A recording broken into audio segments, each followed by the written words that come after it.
Hello, fam. Welcome to Central Florida's live-only weather channel. Rusty with you here. It is CFLW. Good to see you on this Thursday early afternoon. You can take a look at the radar image and know why I am on. We have widespread storms. We've had a few special weather statements already. This is just going to be a very active afternoon across Central Florida. Thunderstorms continuing to flare up. They're producing some extremely heavy rainfall, a ton of lightning, and some very gusty winds. These are going to be some impactful storms in the coming hours. I'm going to break down what's happening right now, of course, what's going to be going on in the area as we move through the remainder of our afternoon and early evening hours. As always, CFLW is sponsored by the leading law firm of Central Florida, your hometown homeowners insurance attorneys. They offer free consultation and policy reviews. You got nothing to lose. You want to reach out to them, scan the QR code on the screen. It'll take you to their website. You can also reach out to Bobby Lean and the team at 407-502-0053. Let's show you our live camera network here. We have a very strong thunderstorm over portions of Orange County. It is bringing copious amounts of lightning, some very heavy rainfall across the region, and thunderstorms just kind of continue to redevelop in some areas. There is the opportunity we're going to get what we call training, where some storms will develop on top of each other for today. That could again lead to some localized downpours in the area. We have one special weather statement that you see scrolling at the bottom of your screen. Let's get into that and then what's happening across the region as well. So first things first, we'll move into our special weather statement storm. This is going to be over the Lakeland area in Polk County, moving to the west at 17. Now remember, when I came on very briefly yesterday and even on Tuesday's live stream, I said we're flipping the script with these storms. Now we're going to have movement from east to west. We're going to have an onshore easterly wind, and the east coast sea breeze is going to be driving everything from east to west across the state. There will still be some activity across I-95, but the better chances for today, Friday, and Saturday will be from I-4 to our western zones, and storms are likely to just get a little bit stronger the farther west that you go. So for places like Lakeland, Plant City, Winter Haven, Auburndale, on over towards Polk City, Winter Haven Airport, Winston, Crystal Lake, Kathleen. You can see all those on your screen. Special weather statement storm, winds of up to 40 miles an hour in this area. This will work its way into southeast sides of Pasco and the northeast sides of Hillsborough County as we move through the 2 o'clock hour. You can already see down at the airport, they had a 40-mile-an-hour wind. So kind of verifying the winds associated with this storm. Fair amount of lightning with this one. And again, you know, even away from the special weather statement, storms are lining up across 301 into Dade City. So if you do live in the greater Tampa-St. Pete area, all the way down to Bradenton and Sarasota, this whole line of storms is marching into your area for the rest of the afternoon hours. Now, I knew they were going to do this because this storm has only gotten stronger. Another special weather statement was just issued for the heart of Metro Orlando. We've already had one. We've had multiple rounds of storms develop in the area. And again, our automated live ticker at the bottom of your screen will give you updates and alerts in real time. So more information for you guys on the screen as well. Special weather statement, new one for the next 25 minutes until 2:45. Northwest motion at 25. Everything's still pushing west, but might be a little bit of a north movement as well. Orlando, Deltona, Sanford, Apopka, and Altamont Springs. I got to tell you something. The biggest story with this one right now, I mean, yeah, it's the winds, but there is a tremendous amount of lightning in a very clustered area in the heart of downtown Orlando. Over 420 lightning strikes right now for places like Winter Springs, Castleberry, Altamont Springs, Lockhart, Maitland, Winter Park, Pine Castle, Orla Vista, Metro West, Baldwin Park, Azalea Park, Millennia, Holden Heights, Conway, Dr. Phillips, Lake Butler, Windermere, Gotha, North and West, including Winter Garden and Ocoee and the Apopka areas as this continues to just evolve. Again, this is just one huge ball of storms with very little movement right now situated over these areas. It does extend as far south and east as MCO and Lake Nona, with additional heavy storms over the beach line. The Metro Orlando area, based on this, certainly a candidate for some kinds of flood advisories coming up. Slow, erratic movement. 2 to 4 inches of rain, not out of the question for us here. The opportunity for some smaller sized hail as well. Of course, we have our live camera network here at CFLW, always monitoring the situation for you guys. Let me show you some of those live cameras in the Metro Orlando area. We've already had some healthy storms move across the Conway area. Thunderstorms continue in that area, slowly drifting up to the north and to the west, but additional storms are south and east of this camera. So you live in Conway, you could get run over, or you've already done so a couple of times. You can't see much from the Sand Lake camera looking south and west. It's a wall of water out there. Again, if you have to drive in the coming hour or two across I-4, the 408, 417, 429 in Orlando, and the Orange County area in general, please give yourself some extra time. Look, these storms go up to Lake Mary and Sanford and up towards Deltona as well. It's not just Orlando, but certainly some of the heavier concentration there.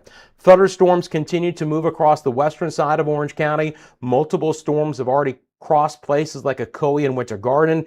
Again, this camera is looking to the west, so unlike the last several weeks where we would see these storms move into this camera, now the storms will be moving over and away from this camera. But from the live look in Winter Garden, you can see additional heavy rain beginning to develop there. Again, these are impactful storms with the gusty winds, the heavy rainfall that will continue to develop in this area. And then from Sand Lake looking south and east, again, you can kind of take this camera, spin it 360 if you want. It's about the same scenario when it comes to just the water-loaded atmosphere right now and the storms that are extremely widespread. Gray overcast, a little bit of lightning back down towards Lake Buena Vista. It's another soggy afternoon at the attractions. So again, my friends, we continue to cover the storms for you live here with our camera network across Central Florida, monitoring the situation. It needs to be the lightning redeveloping back towards Conway. So none of our Metro Orlando cameras right now show you any signs that things are going to be quiet anytime soon. All right, let me jump into the chat. First of all, it's great to see everyone. Thank you for joining me here on this early Thursday afternoon. Again, a live-only channel. I'm on when there's impactful weather across Central Florida, and this is going to be a day, never know how long this live stream might last, but storms are, first of all, very widespread, right? You can clearly see how clustered up. Second, they're impactful. A lot of lightning in just this view alone, heavier downpours, gusty winds, can't even rule out some smaller size hail in association with this, and then they'll just continue to work off towards the west. But it's not as if our east coast is fully dry at the hour. You can see a string of storms is back into portions of Brevard County and even up and down our coastline for today. More showers developing off of the Atlantic will work their way from east to west back into these areas. I told you yesterday, guys, we're in store for a very active pattern through Saturday. There is a trough to our south and to the east, which is feeding in rich tropical moisture and the onshore easterly winds. And this is really aiding in the thunderstorm development fairly early today. I mean, some of these storms got going even before lunchtime. All right, to the chat we go. Here we go. Good to see everyone. Hello, Bradley Trankid. I hope you're doing well. Good to see you, Amy. Hello, Nancy. How are you? Hello, Noble Pills. William, I hope you're doing well for today as well. Moving on. Hey, Kevin. Good to see you. Hello, Marilyn. Frankie. Good to see you as well. Hey, Jody. Good afternoon to you. Hey, Therese. A lot of familiar faces. I love that. Charles, how you doing? From Grand Bahama. I hope you're doing well today as well, my friend. Get this off of the screen. I hate that. Every so often I hit like the news hub or whatever that is on this darn thing. It's because it's all just touch screen. I'm doing the best I can. Hey, Tanya, how you doing? Soggy day there in Bithlo. I bet so. Hi, Linda. Good afternoon to you. Hello, Lawless. Alien. East winds are doing their job. Not much in Daytona so far. Hello, Jared. Good to see you. Hey, Blue Goose. Hey, Caddy. Miss Rosewater. Hi, everyone. Just a real quick hi for now. We'll get into some of the chat, throw that on the screen for you in just a minute. But just wanted to acknowledge everyone tuning in. Again, if you are jumping in, take a quick second, say hi, let me know where you're viewing from. You got a question about the forecast, but more than anything right now, if you want to let me know what's happening in your area, I appreciate it. Again, these storms are strong. We have over 2,400 or ish lightning strikes in this view in just the past 15 minutes. And this is going to really impact a greater part of Central Florida for today. Again, if you're viewing us from the Sarasota, Bradenton area. Thunderstorms back down towards Port Charlotte and Arcadia are going to be making a run your way. If you live in the Hillsborough County area, thunderstorms in Polk County will be moving through. Same thing for Pinellas. Storms are already beginning to line up over the eastern sides of Pasco and Hernando and Citrus counties. And then you've just got this huge cluster of storms right over the heart of the Metro Orlando area with a ton of lightning. Now, in this same view, we're up to nearly 600 lightning strikes. Again, our live cameras will show you what's happening across the area here for us.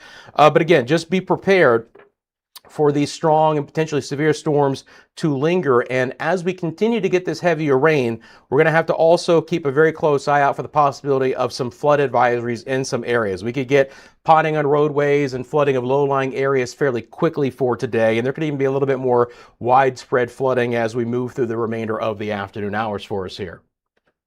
Hey, Scott, good to see you. Storming in Lakeland.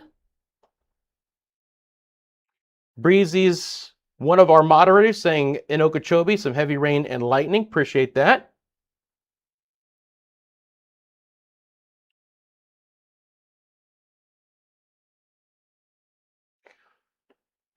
A-Rod says, hey, Rusty, heavy rain like cats and dogs with thunder and no lightning yet. Forest City. It's coming your way. If you haven't gotten the lightning yet in Forest City up here, it's going to soon be moving in. Certainly some lightning strikes around this area again. So maybe you haven't heard it yet, but it's coming. Appreciate the report. Again, live look to our cameras. Coming down pretty hard right now in Winter Garden. If you live in the western side of Orange County, keep that in mind. Again, we have the opportunity here. We can do a lot of different things on the channel. So I can bring up our camera relatively full. I can stay within this box. Again, one of the new features is any special weather statements will now, anything, severe thunderstorm warning, whatever it is, will be scrolling with information at the bottom of your screen in addition to everything I'm talking about. So hopefully, again, one-stop shop for you guys here. A lot of information clearly on your screen, but it's nearly whiteout conditions here in the Winter Garden area. You can't see much. Visibility is going to be poor. Again, bad driving conditions right now in the heart of Metro Orlando. Swing back over to our Conway cam. Not as dark, but still, again, gray skies there with the thunderstorms that continue to work their way through. And then a quick look at what's happening right now also in Lake Buena Vista. Looks like the heaviest rain has at least ended there for now. You can still see a few drops from the camera, but I got to say, at least right now, downtown Orlando, areas north and to the west, those are the ones getting hit pretty hard. Hello, Sensei. Thunder and lightning here in the Dr. Phillips area. Appreciate that. Mike says it's cloudy in Lutz.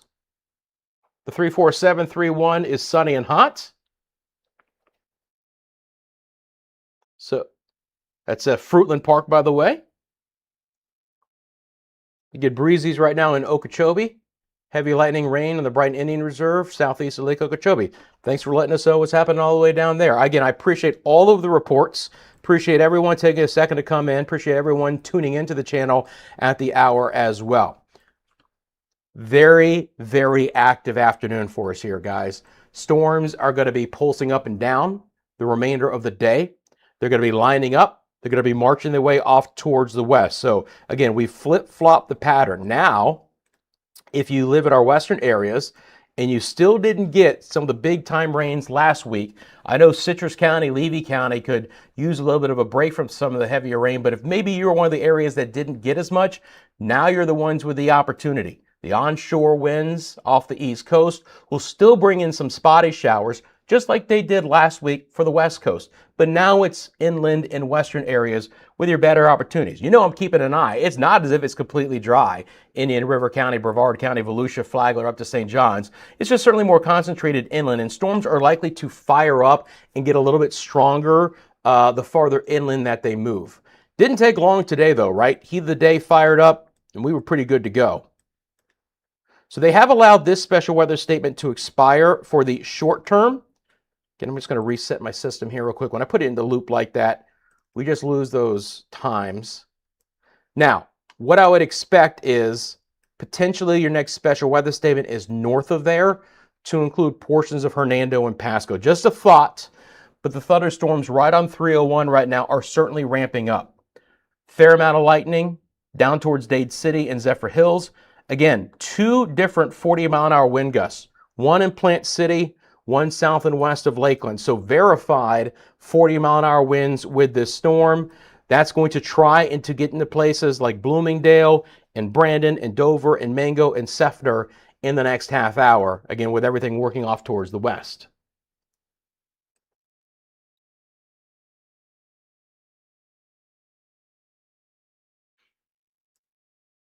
Grind Gang says very heavy rain in Apopka.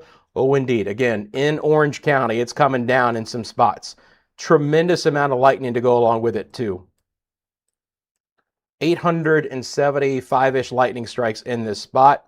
The lightning is building up in the Apopka area. This is 441 with the 429 interchange north and west of Apopka. We'll take you back down to 436, which takes you east to Forest City. You can follow 441. Sorry about that. Sometimes the zoom goes quick. You can follow 441 down to the 414, which gets you into the Maitland area. It's all just covered up, guys. Winter Garden, Plant Street, Lake Apopka, Ocoee, Pine Hills. Kind of draw that line towards Maitland, Altamont Springs, Castleberry right now. Still not as heavy, but lighter rain, Oviedo, University Park, Alafaya. Outside of the special weather statement, thunderstorms continue to develop south and east, back towards Medical City, Lake Nona, Wedgefield, Avalon Park. Again, not a lot of visibility in any of our cameras at this point in time. Wouldn't expect it as well. Let's go quad box. I want to keep an eye on these cameras for you guys.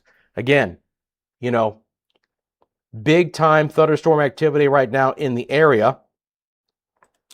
That's what's happening in Conway. It's a good storm going through. Not a lot of wind. That is one thing I'll say in Conway. And then look what's happening in Winter Garden right now. Breezy conditions. You can see the shelf cloud. If you look at the horizon just above the palm tree, you can see that shelf cloud moving again away from the camera because the thunderstorm is rolling over this camera at the hour. But it's extremely dark outside right now, and a fair amount of lightning continues to work its way through.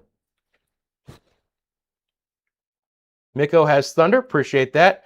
Everything is moving generally west. Some could be moving south and west. Some could be moving due west. Individual cells could be moving north and west. But your general situation is going to be a west movement. Yes, indeed, Amy. Look at that Winter Garden camera. Again, you live in places like Hamlin, Oakland, Winter Garden, Ocoee, or La Vista, Metro West, up the road towards Lockhart and Apopka. This is a very common view right now, and that is, I don't see much. Again, water-loaded atmosphere, special weather statement, winds of up to 50 miles an hour possible with some of these cells.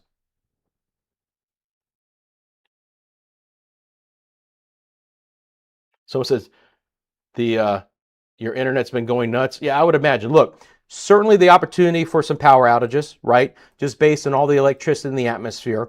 Also, when we pick up these winds of 40 and 50, we could knock down some tree limbs. We could have some power issues as well. But the rainfall is another situation here. We haven't touched on it yet, and we haven't been on for very long. But again, I want to just show you guys, if I go to our product, which again shows us the precip rates. So how much rain is falling per hour right now? You do have pockets of over 3-inch per hour rainfall rates. Is it the 5 and 6 that we've seen from time to time? No. Okay. But the storms over Orlando have not moved much either, right? So again, 3-ish here in the Apopka area, 3.5 over Ocoee and Winter Garden.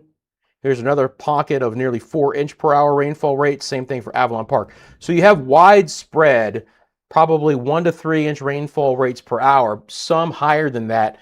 But we haven't had a lot of movement within this area with the storm. So 2 to 3+ inches of rain in a pretty wide area is not out of the question, but additional heavier opportunities here. And again, pockets along this line across 301 from Ridge Manor to Dade City, back towards Zephyr Hills, also over 3-inch per hour rainfall totals. Again, they're moving relatively quick individual cells, but a large conglomeration of thunderstorms is keeping some of this rain in the same spot. So you might see a storm movement 20 to 25, but that's the individual cells pulling away, and additional activity is developing right behind it. So we are getting kind of what we call a training effect, storms redeveloping on top of each other, and that can lead to some significant rainfall in this water-loaded environment. Just a real quick look here, because I'm curious, the rainfall totals in the last 12 hours. Nothing crazy, but I'm going to keep an eye out on these areas in purple, because these are the ones that would first accumulate your 3+ inch rainfall totals here for the remainder of the day. Going to switch over to the advisories just real quick. I bring up this product because I always like to keep an eye on, make sure that we don't have any flood advisories right now. We have special weather statements, but no flood advisories. Again, if a flash flood warning appears, it will automatically come on your screen. You're also going to get all of that information down below as well. So this special weather statement, by the way, covers 4 counties. All right. It includes Orlando, Deltona, Sanford, Apopka, Altamont Springs, but it covers Lake, Volusia, Seminole, and Orange counties. Right. So Lake, Orange, Seminole, Inland Volusia, strong thunderstorm till 2:45, northwest at 25. And again, the lightning is tremendous right now. You might hear some rumbles of thunder in my microphone. I do live in the greater Orlando area, so I'm within some of these storms, and you might catch it on the mic from time to time. Jody asked when things will settle down. I got to be honest, we are in a long duration day. I'm not sure that Davenport's going to be completely dry between 5 and 7. It's a good question. I don't have a tremendous feel, but I do anticipate storms will continue in parts of Central Florida through sunset, just like last night. It's going to take to lose the heating of the day for all of these storms to wind down. Now, Davenport, again, a little bit more interior. Maybe these storms are west of you by then, but 5 o'clock, probably not. Later, a better opportunity.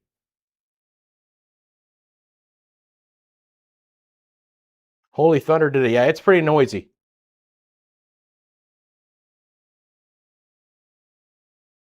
Question about Plant City. Yes, the thunderstorms are moving into Plant City as we speak. And as I've mentioned before, the storms are getting stronger across 301 to 75. Now you have an extremely large special weather statement. Weather Service said, you know what? This whole line's getting beefy. We're going to throw up one from southern Citrus County to southern Hillsborough County. This is a tremendously, every so often I love to do this just because I'm very curious, but this is a tremendously large special weather statement. It goes for almost 80 miles north to south. You have an 80-mile long cluster of storms that have the opportunity to produce some winds of 40+ miles an hour. Pretty darn impressive. Let me give you the details on the new special weather statement. They look like this. And by the way, scrolling at the bottom of your screen as well. So, special weather statement till 3:15, west at 18 miles an hour. That's going to be your movement. Tampa, Spring Hill, Plant City, Temple Terrace, Zephyr Hills, Brooksville, Dade City, Bushnell, Fishhawk, Lutz, Brandon, Homosassa Springs. Again, crazy we talk about the Tampa International Airport and Homosassa under the same different special weather statement, but there you go. Where else? Weeki Wachee, Brooksville, the Brooksville North area, East Lake, Orient Park, and Egypt, Lake Lido as well. So this does include most of the Tampa metro area outside of St. Pete. So we're talking about Hillsborough County. We'll go from south to north. Let's just do that. So storms right now, maybe as far south as the Ruskin area. And by the way, of course, I have the opportunity here. We can always switch over to all of our different radar, NexRad radar sites. So let me pull up the Tampa radar real quick, guys. The Tampa radar will be a better view of the storms along the West Coast. That's why I'm doing that. Now, there's your outflow boundary. There's your gust front. By the way, even south of here, they could absolutely put in a special weather statement for storms moving into Manatee and Sarasota counties. Down the road, you live in Bradenton, Palmetto, near Anna Maria Island, Bayshore Gardens, Sarasota. All of this will be working its way into your area. It's just so far, the storms are stronger farther up to the north. So here you go. Bloomingdale, Brandon, Gibsonton, Mango, Dover, Plant City, over your area. Some lightning embedded within this. There will be pockets where there's not as much lightning, but there's a fair amount of lightning in here, about 85 lightning strikes in the last 15 minutes. Storms are prolific right now. Again, northeast Hillsborough County, back into Pebble Creek. By the way, if you're taking a look at our cameras here, especially Winter Garden, it's going off right now on the western sides of Orange County. Big beefy storm over Zephyr Hills. You see this triangle? That's the opportunity that one of the stout cores within this line of storms is actually producing a little bit of hail right now. 3/4 inch size hail, not out of the question. That's penny sized hail. We don't want to get above pennies. You want to stay below that. Anything below pennies is likely not going to cause any damage to roofs, to siding, to cars. When we start to get into the 0.88, which is nickel or above, an inch, quarter, that ends up being the issue. So I'm hoping that we stay in these smaller coin hail variety, meaning your dimes and your pennies for the most part. Up to Dade City, up to Ridge Manor, across 75, developing as far north as Floral City and Lake Pan. You live in Inverness, even a few little spotty lines are drifting north of that. Again, it's just such a widespread storm along the west coast. And we continue with our special weather statement here. Now, it's going to expire in 2 minutes. We'll see what the Weather Service wants to do. Again, the amount of lightning, the intensity of the rain has nothing to do with special weather statements or severe thunderstorm warnings. It's only wind and hail. Those are your only criteria. So the Weather Service has to believe that we're at least going to get 40-mile-an-hour winds for them to issue special weather statements. This one is for winds of up to 50. So likely, not a complete guarantee, but likely they will extend this special weather statement continuing in a northwest fashion. Again, additional storms have very quickly formed right along 50, right along Colonial or State Road 50 as you go east towards 75. I mean, it's really filled in. Imagine trying to drive 50 right now, east to west, back towards Titusville in Indian River City. Rough go there for sure. Here's a few more storms that have popped up in a flash. Melbourne, Palm Bay, Grant, Valkyria. Again, everything is moving east to west today, guys. So few showers off the Atlantic waters will plunge their way inland, but they'll get stronger the farther west that they go. And a new report out of this special weather statement that's going to be the Tampa Executive Airport. It's in the Mango area, Temple Terrace area. 45-mile-an-hour winds there, basically near I-75 in the I-4 interchange. So if you do live in Thonotassa, Temple Terrace, East Lake, Sefter, Brandon, and then eventually towards Ybor City and Davis Island, downtown Tampa, expect some winds to pick up very quickly. Could be around 45 miles an hour. All right, great to see everyone again. Obviously, this is a pretty intense day, so I'm doing a lot of tracking for you guys live. I'm going to jump into the chat as often as I possibly can. Appreciate our moderators in the chat who can jump on. And again, if you got a question, they can listen to what I'm saying and they'll fill you in here. Winter Garden, it is coming down hard. I hope you guys can get the severity of this storm that's in western Orange County out of this camera, because it's coming down hard with a tremendous amount of lightning in association with that storm at the hour as well.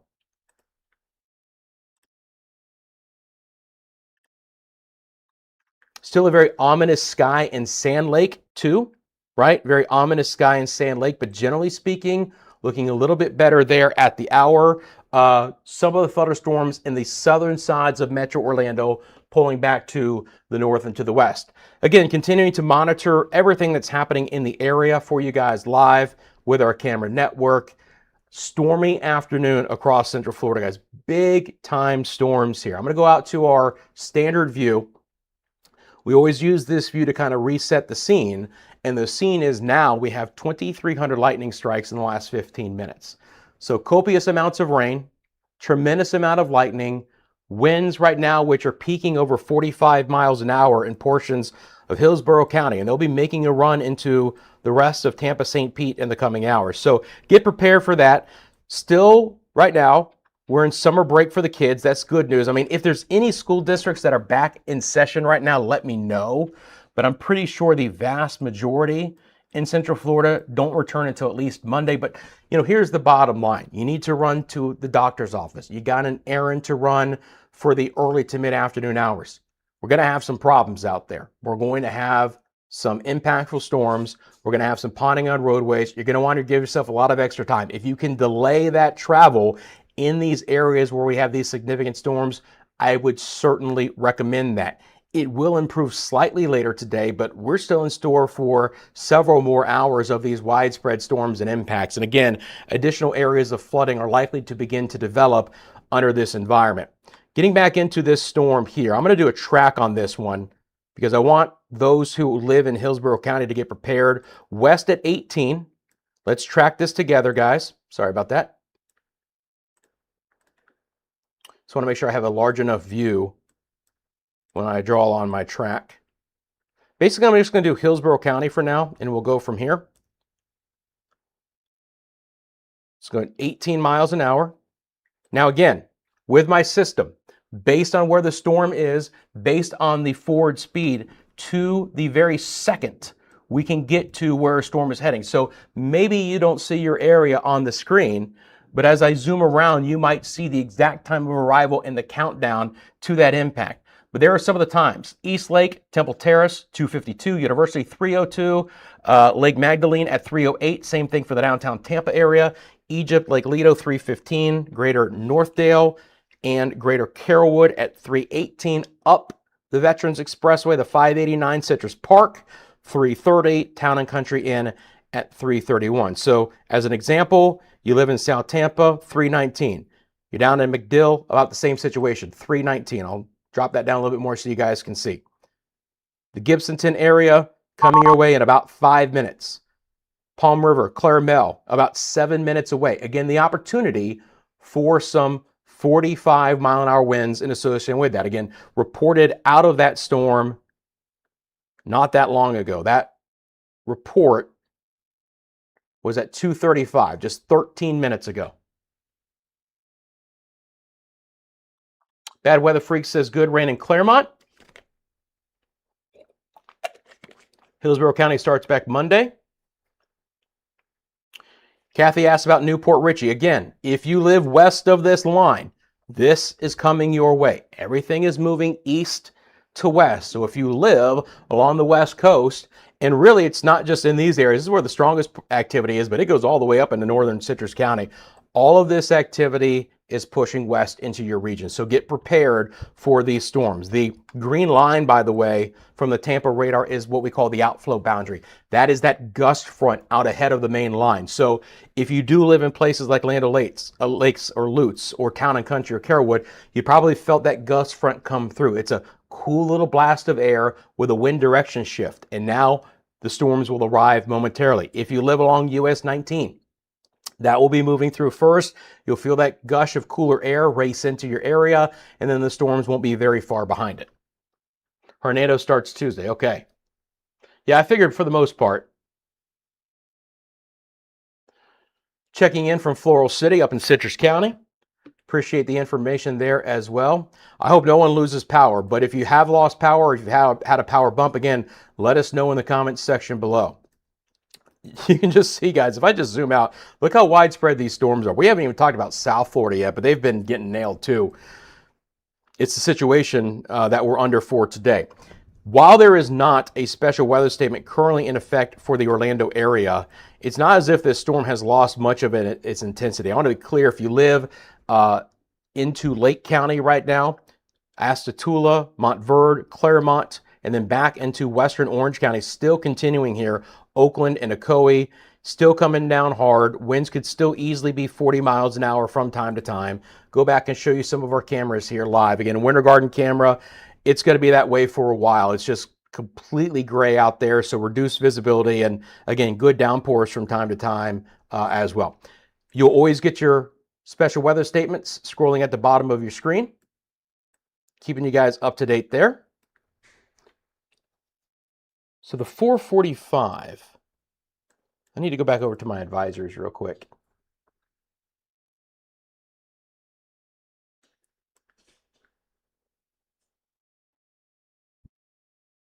Let me just 1 second here.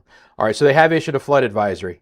So if you guys saw that on the bottom of your screen, I saw that. So I want to get into this flood advisory. As I've mentioned, this becomes the second part of the storms today. Yeah, they're noisy. They're rowdy storms, but they're so widespread, they continue to develop over the same areas. Now we start to get into potential flood issues. So, flood advisory until 4:45. Decent duration flood advisory, basically 2 hours. Minor flooding, low-lying areas, poor drainage areas, water over roadways. This is going to be for South Central Lake County, Western Orange, Southwest Seminole counties. Again, this is a county by county map on this product, so it's not all of the areas, but I can draw that out for you guys. So again, Doppler radar, 1 to 3 inches of rain have already fallen, an additional 1 to 3. So 2 to 6 inches of rain for places like Orlando, Apopka, Altamont Springs, Ocoee, Winter Garden, Winter Park, Castleberry, Maitland, Windermere, Pine Hills, College Park, Lockhart, Oak Ridge, Conway, Azalea Park, Goldenrod, OIA, Lake Apopka, and Zellwood. So it goes all the way back to OIA. So it's a tremendous area here for this flood advisory. So, you know, again, kind of a general idea of where this might be would be kind of in these areas. Kind of a secondary higher bullseye here, okay? 1 to 3, an additional 1 to 3, flood advisory until 4:45.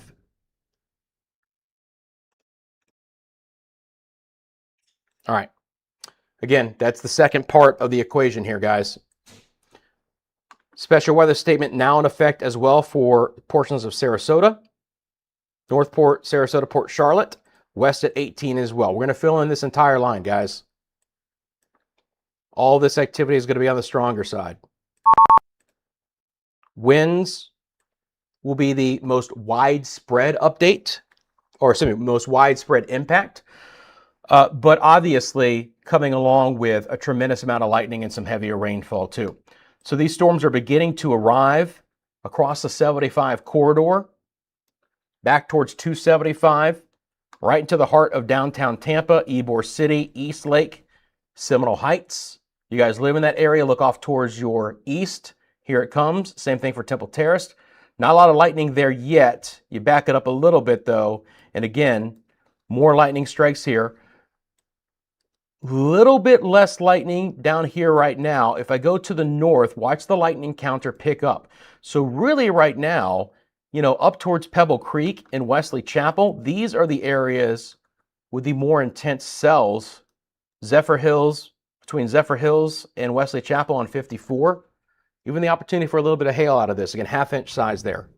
But 75 is getting covered up. 75 is another area I would not want to drive. Good lightning count south and east of Brooksville along 75, along and west of 301 Ridge Manor area. New special weather statement is in effect. By the way, you'll see all that information scrolling at your screen. So for the western side of our storm, which the Winter Garden camera is still over, new special weather statement here till 3:15. Northwest at 25, 50-mile-an-hour winds, Ocoee, Winter Garden, Eustis, Tavares, Mount Dora, and Homosassa Springs. That doesn't make any sense. Oh, it's not Homosassa Springs. It's on the map. I was like, that's not possible. That's hilarious. All right, jump into the chat. How's everyone doing today? Mushkipotamus, it's a good addiction. I appreciate you saying that. I hope you're addicted like Mushkipotamus is. Even if you're not fully addicted yet, we're going to get you there. If you wouldn't mind doing me a favor, hit the like button for me. Subscribe to the channel. Again, this is a live-only channel. This is Central Florida's live-only weather channel. I'm only on when there's impactful weather. Not going to waste your time. Not going to give you forecast videos. You can get those anywhere. This is talking about impactful storms in your area using the technology that we have really worked hard to build to give you guys what we hope is a great presentation of these storms, and more than anything to keep you up to date and so that you guys can stay weather aware and make the plans that you need to make for the rest of the day. Again, this is a situation today where these storms are extremely widespread. There's widespread impacts as well, and these storms will just continue to march generally from east to west as we move through the afternoon hours, but additional storms are not out of the question for our eastern zones. I'm not going to forget my friends in Brevard County. You can see some of these scattered showers here. Now, again, it's going to be more isolated, but there will be pockets of heavier downpours that will continue to try and drive inland as well. You live in Ponce Inlet, Port Orange, Daytona Beach, Ormond Beach, you could see some rain, even up in the interior of Volusia County. It's a healthy storm. DeLand, Lake Helen, Orange City, Deltona, Sanford areas. So coming down hard, it's going to be a very soggy, slow commute through a big part of Central Florida for the remainder of the afternoon hours. Again, these storms are not going to be moving quick enough to be out of here for the drive home in many locations.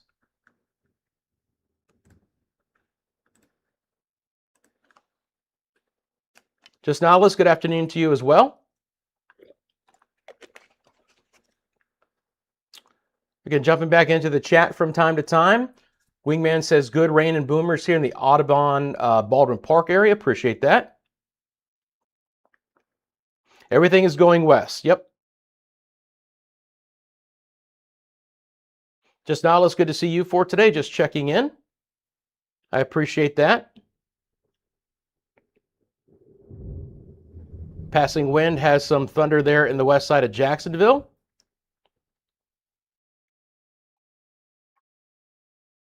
Brian's waiting for the rain there in Clearwater. Very solid opportunity for these storms to work their way into your area. Again, quad box. Now, here's the interesting thing, right? Things were looking pretty quiet 10 minutes ago at our Epic camera. There's another thunderstorm and that has developed there. If you look on the left-hand side of your screen, when we were quad box, saw some pretty good lightning being produced out of that. So again, this is south and east. So east of I-4, looking east, well away from where that actual special weather statement is, but you just have more storms developing over these same areas. And this is, again, an area under that flood advisory. 2 to maybe even 6 inches of rain possible in these spots through 4:45 p.m. Wet drive home, to say the least, through all of these areas. I think I just got a call about my car's extended warranty. I will probably activate it. Hard Time says Bifflo got hammered hard several times as well. I-75 is getting hammered. Hey, Ronald, good to see you. Appreciate all the new folks as well. Welcome from Lakeland. Hope you're doing well. I got to say, Lakeland is very well represented in our chat. We have a lot of Polk County friends here, and I appreciate you guys finding the channel. Again, if this is your first opportunity to find the channel, part of the reason why you found the channel is all of our great subscribers and all those who are in the chat. It's what YouTube calls interactions. Basically, they say if the folks who are watching this live stream think enough about this channel to like and subscribe, we're going to recommend that channel to others' homepages who don't even know they exist. So maybe you're seeing this on your homepage for the very first time. Again, tracking storms here in Central Florida live. Make sure you have notifications on, by the way. Again, being a live-only channel, you're only going to get a notification when I'm on live, so I do suggest that. So widespread 40 and 45 mile-an-hour winds. Storms continue to move deeper into Hillsborough, Pasco, Hernando, and Citrus counties. Let's track these storms again. I'm going to go a little bit farther to the north now, and we're going to come back down here into southern Pasco County. Again, your movement is west at 18. So here you go for our northern areas. Land O'Lakes 307, Brooksville 316, Odessa 324. That's near what? Near Citrus Park area. Spring Hill 340, Weeki Wachee 348, Trinity Inn at 350. So again, everything is moving off towards the west at around 18. 75 is covered up right now. But if you're a little bit farther west, like the 41 interchange, again, your time of arrival at about 22 minutes, counting down to the very second here based on our forward speed. And then there's the Odessa area there. Again, south of Citrus Park, the Cheval area, Land O'Lakes. Here's Trinity, so we're just on the edge. Our friends in the Port Richey area, 350 for Trinity, so you guys are likely to see it in about an hour, based on an 18 mile an hour forward speed.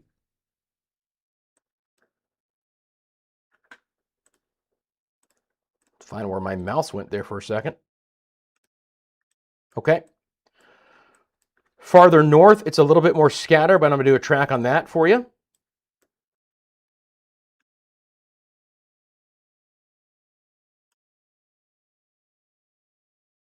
Again, we'll go west at 18, Spring Hill 336, Weeki Wachee 345, south of Sugar Mill Woods.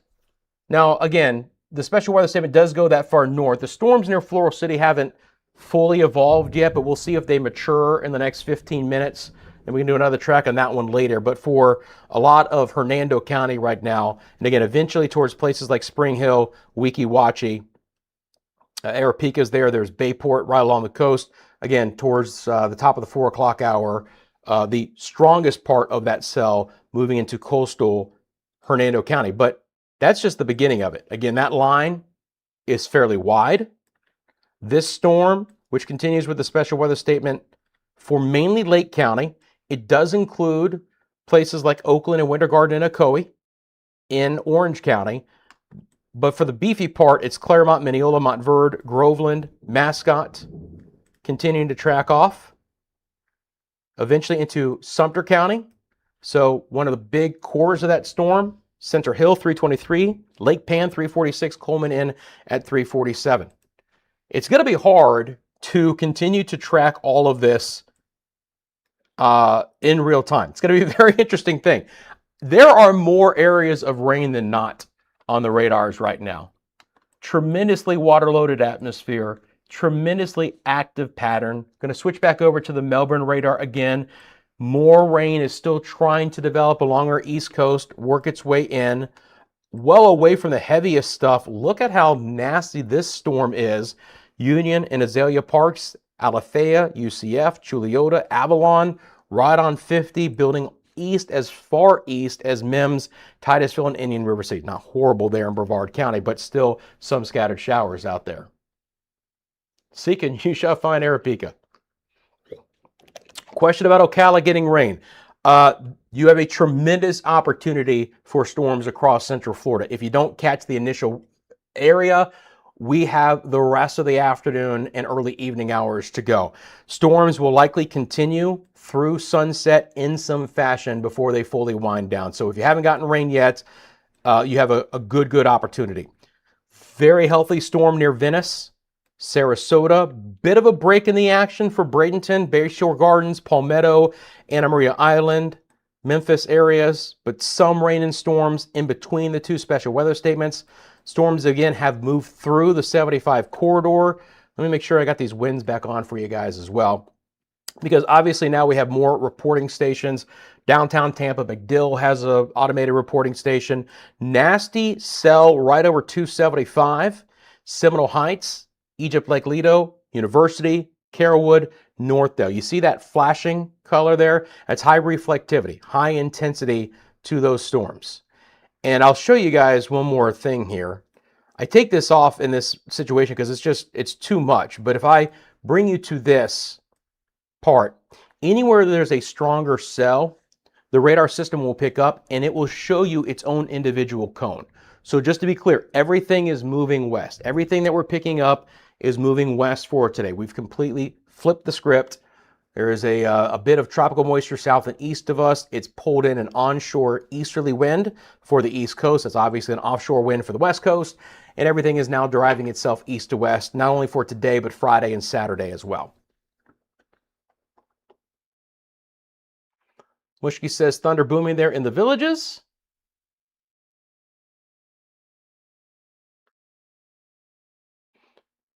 It is a mess in Odessa right now.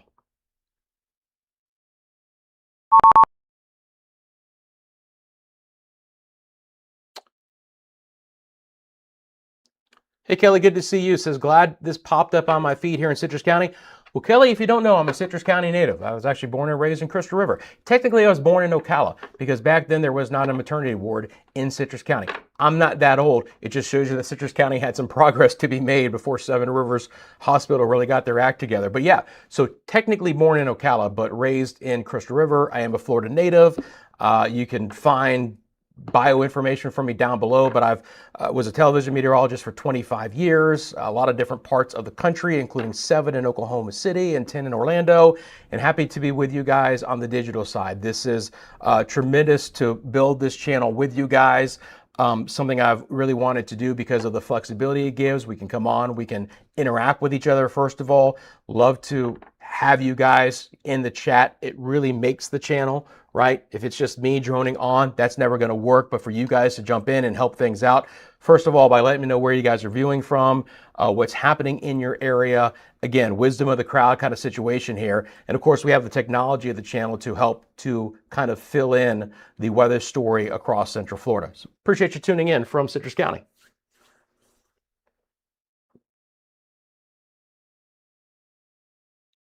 Heavy rain there in Lakeland.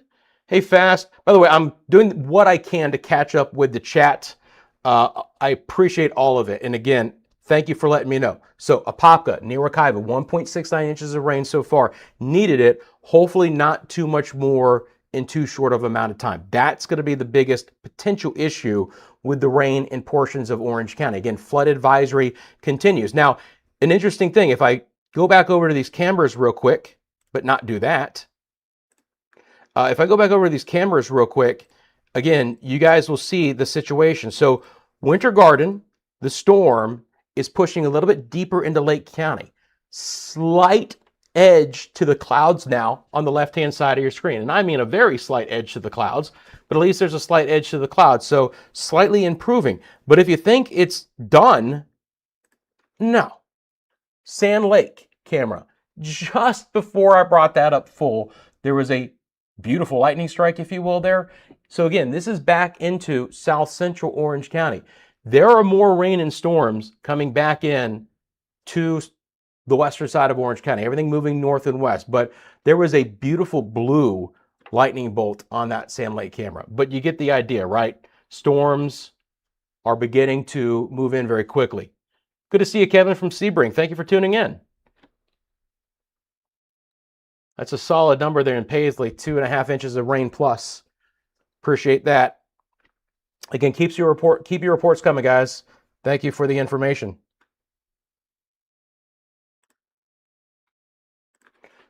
So again, I'm here with you live, Central Florida's live only weather channel. Great to see you on this Thursday afternoon around 3:08 now. We've got our camera network monitoring the situation. Storms are just so widespread across Central Florida. These storms do have the opportunity to, first of all, bring winds of at least 40 and 50 miles an hour. We haven't pulsed up to 60s in severe thunderstorm warnings yet, but it's not out of the question. The lightning is absolutely tremendous out of these storms. And again, the opportunity for some flooding rains. There is a flood advisory, including Orlando at the hour. 2 to 6 inches of rain could be falling through portions of Orange and Seminole and eastern sides of Lake County for the remainder of the mid-afternoon hours. That flood advisory goes until 4:45. So great to see you out there. And again, I want to make sure that this East Sand Lake camera is on the screen. It is. Okay. So I'm going to switch back over to this view. Keep an eye out on that middle camera. That thunderstorm is moving back into that camera. Some good lightning there. And again, the winds will likely pick back up. So let's jump into the current situation in our region. I'm going to go back out full view, and then we'll go back into these storms. Throw our wind gusts back on. Take a look at local storm reports coming up as well.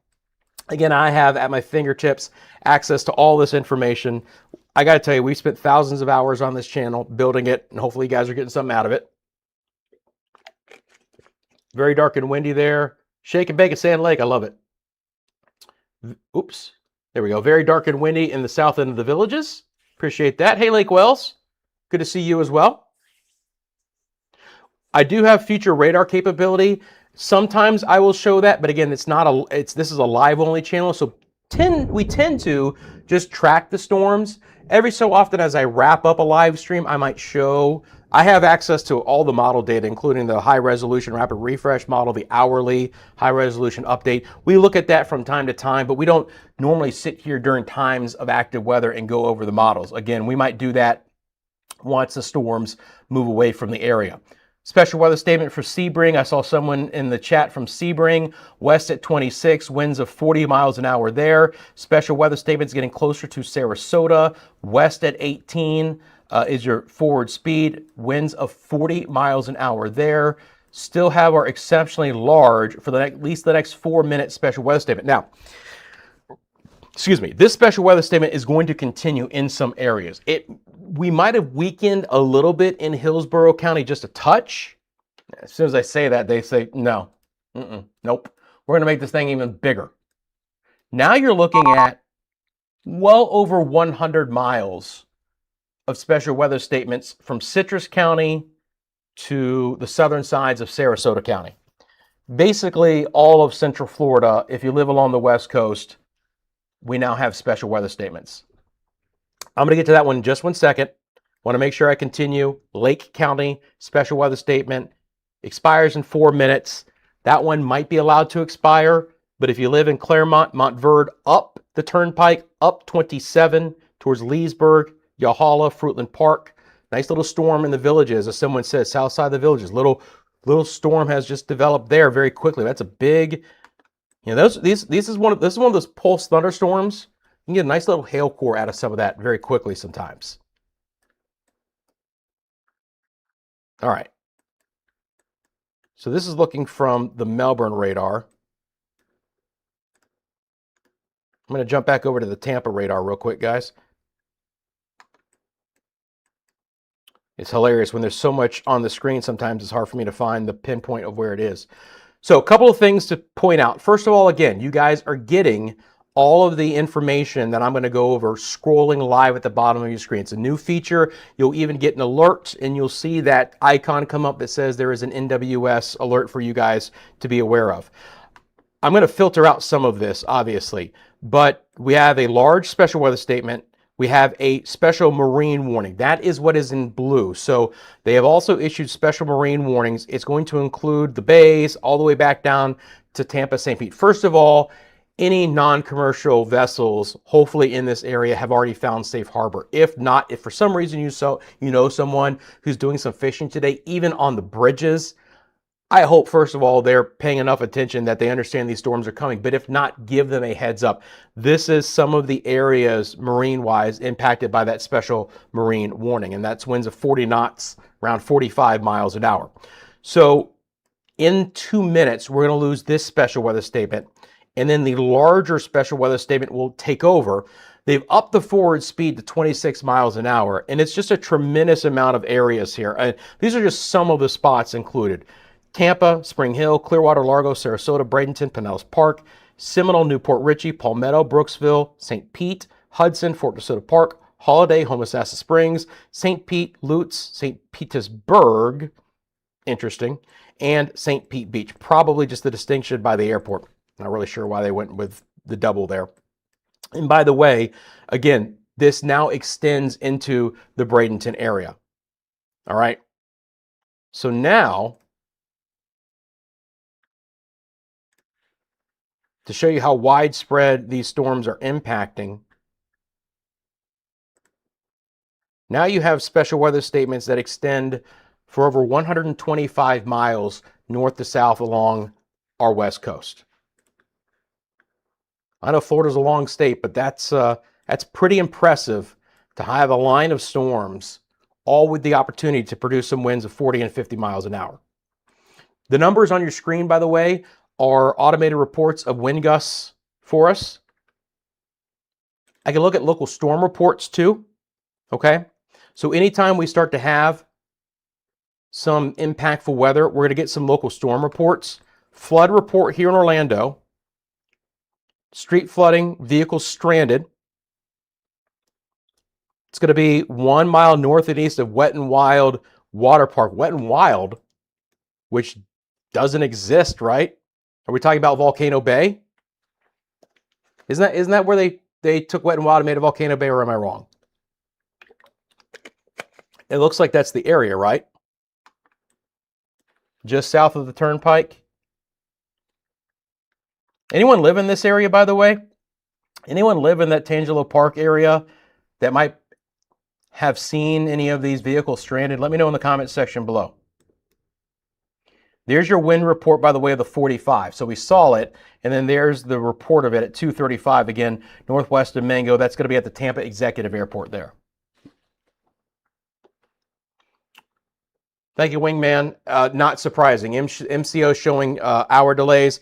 I imagine TPA is going to start showing some tremendous delays as well. I'm just going to drop off the marine warnings for now because there's so much on this map. Obviously, understand West Coast special marine warnings are in effect.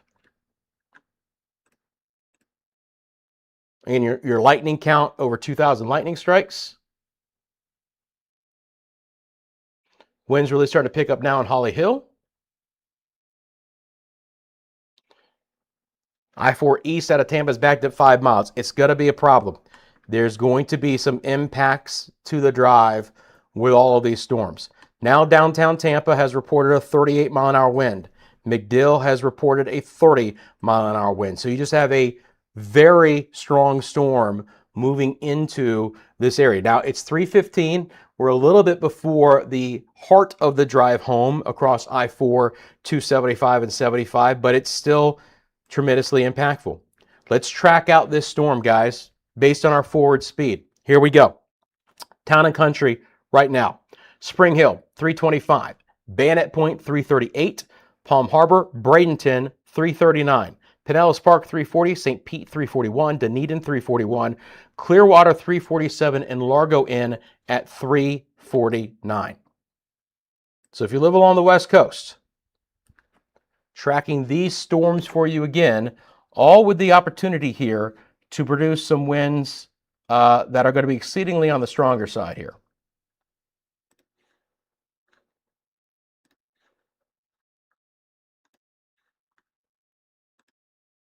Again, 50-mile-an-hour winds are possible out of these storms.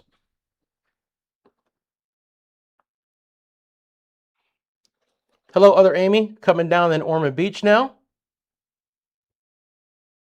Is it epic?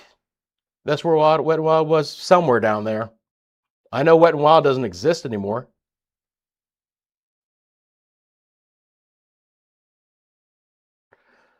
Sebring here, last thunder nearly jumped out of my skin right over the house. Yeah, it's a nasty storm over Sebring. More to come. Again, you know, east, look at all this activity that is still over and east of I-4, right? This is why the flood threat continues for portions of Orlando. If I switch back over to the Melbourne radar, it'll actually be a little bit better view of the east. So we've had a few storms and cells develop western Brevard County back at Osceola. Still this string of storms deep into the eastern side of Orange and Seminole counties. Oviedo's pretty covered up right now. The 417 is not going to be a pleasant drive either. It's just going to be really wet and slow. Sanford, additional cells. Again, not as much lightning here, but still some rain. Interior, western, southwestern sides of Volusia County, Deltona, Osteen, Lake Aspey Shores, Orange City, DeLand. Few more cells marching inland right over coastal Volusia County, including Ormond Beach, Holly Hill, and Daytona.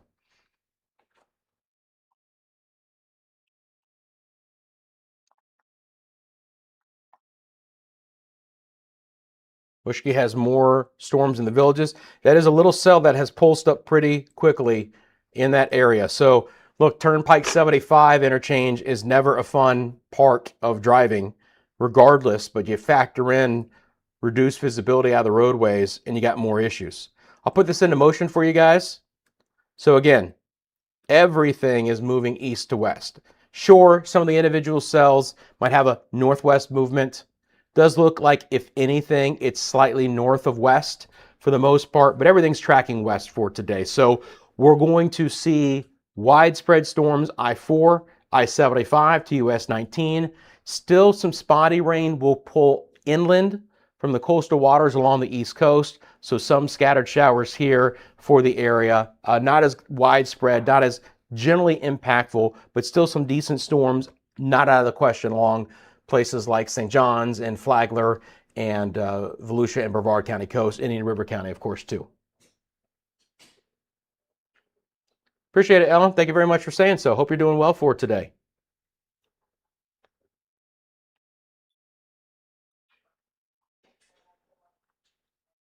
Oh, Burrow, good to see you.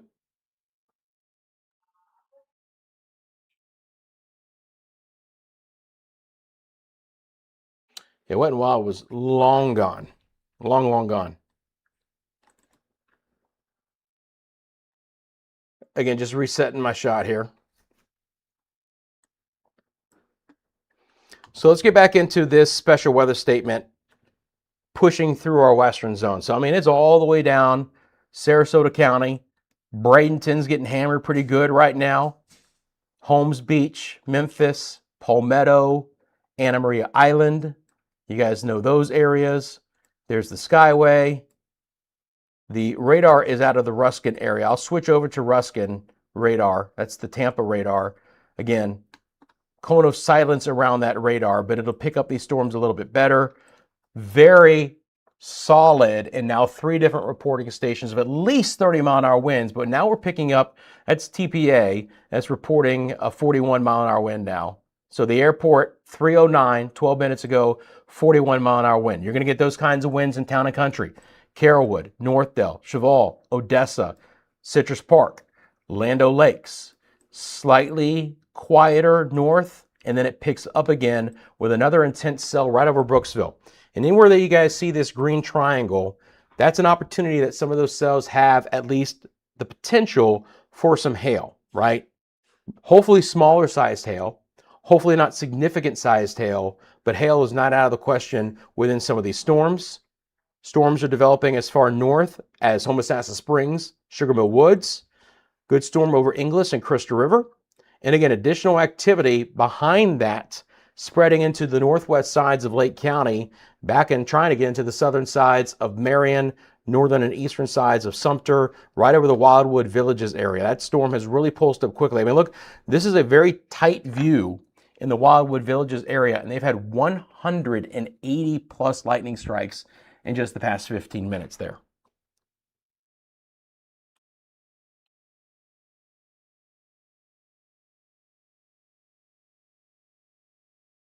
Fox Echo says getting ready there in Royal Highlands.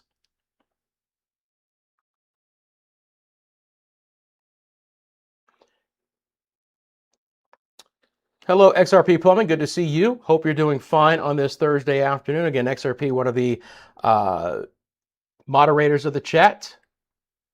I believe a member as well. Sometimes when you guys are members and moderators, I think you guys show up as moderators kind of over memberships, but I appreciate everyone who are also members of the channel. Again, it's an easy way to support the channel. That's the join button.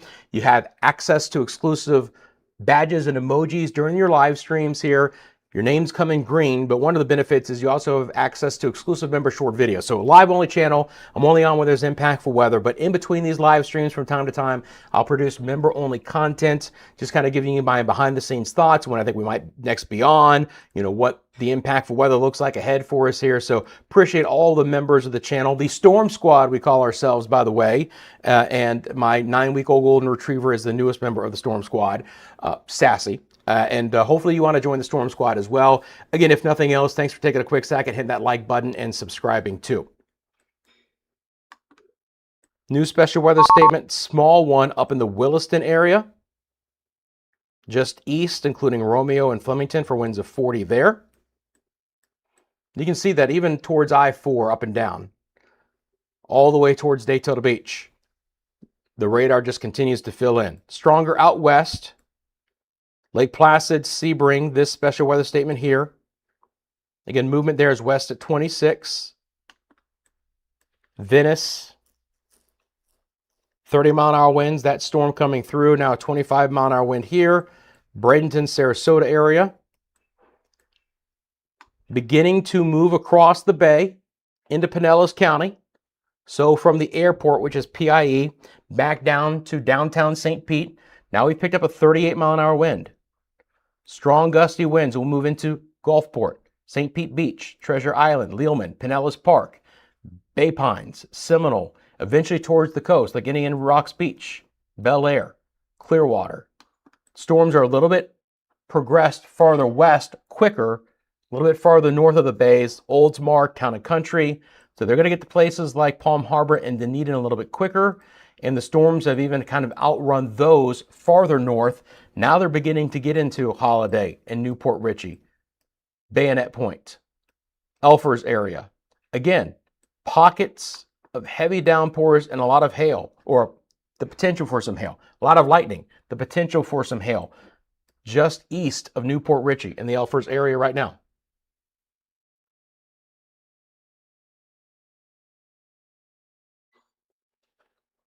Question about Lutz. Again, you should be pretty much in the heart of it now, right?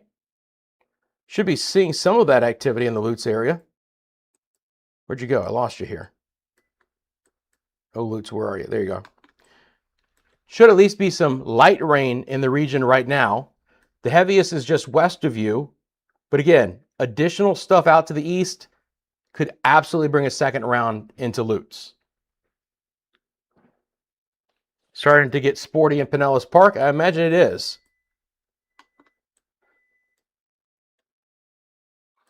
Again, in Pinellas Park. Howard Franklin, Gandy.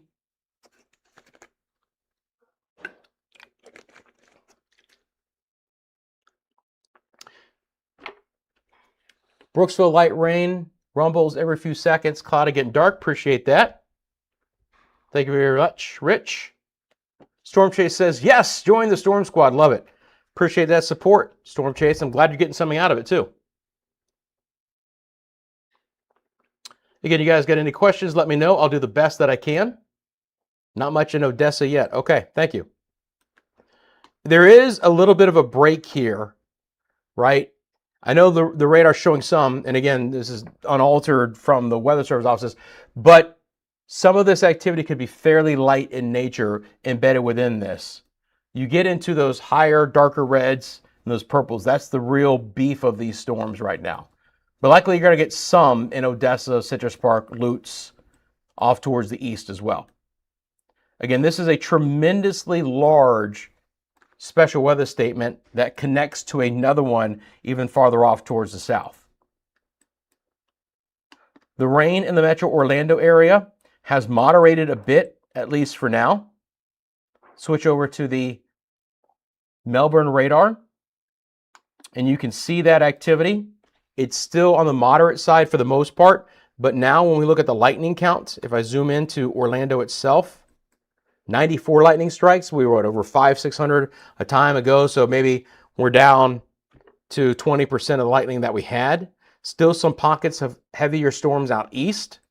Still going to be wet for the drive home, but hopefully at least for the Orlando area, conditions might be slightly trying to improve for the heart of the drive home. I know folks, you know, we're a 24-hour society these days, guys. It's hard to sit here and say, okay, you know, it's 4 and 5 o'clock, but still, typically speaking, your worst traffic is for the afternoon hours, at least 4 and 5 p.m. towards 6 o'clock. Again, you don't see much from the southwest Sand Lake camera right now. It's still gray and overcast in Winter Garden. Again, a little bit of lighter sky out to the left-hand side of your screen. That's south. Again, this camera is looking west. So north is right-hand side of your screen. South is the left-hand side of your screen. Let's check in with the attractions. Still raining in Lake Buena Vista. If you look at the awning there, there's still a little bit of water dripping down. So it's just a wet day. Still a few embedded lightning strikes. That's going to be the problem with this as well, right? Even in Orlando, as some of this activity winds down a little bit, it's not going to fully wind down for the rest of the afternoon. There will still be some pockets of embedded thunder within this. So, you know, it's hard to give the all clear to be outdoors, you know, for most of Metro Orlando, including the attractions area, maybe until after sunset. I mean, it's just that kind of environment here where, you know, shrouded in those clouds, there could still be enough instability to produce a few claps of lightning out there. So please be very cautious if any of your outdoor plans do take you outdoors for today. Slightly better east. The Conway cam in southeast downtown Orlando looks east across Lake George towards the east coast. So again, a little bit lighter gray to the atmosphere right now. There's still a lot of gray out there, but it's at least a little bit lighter the farther to the east that you look in general.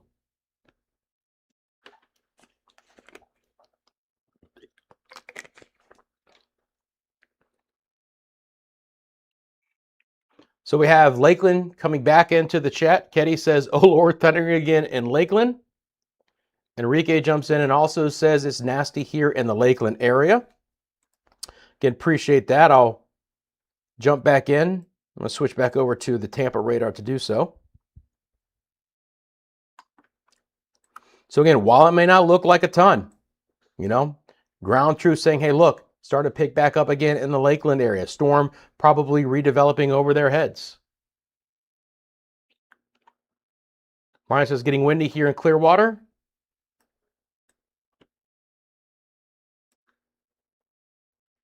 All right, getting windy, VOLT. Now I have to do my acronyms. VOLT. VOLT. Villages of Lake Titicaca. Nailed it. Thank you very much for that, Terry. Julio says clearing up in Union Park.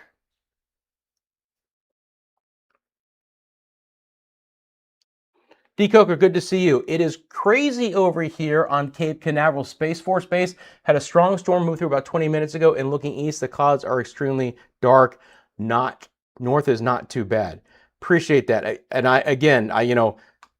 We're focused west for good reason, but there are some storms that are moving back into portions of our East Coast as well. I'm going to look at the local storm report, see if anything popped up. Again, the one thing about the Space Coast is there are all of these automated reporting sites here. So we can get a lot of wind information from these automated towers. I don't see anything, but I appreciate that report. Again, streets closed, vehicles stranded near the, I guess it's either Epic or Volcano Bay, south side of Metro Orlando. Several wind reports now.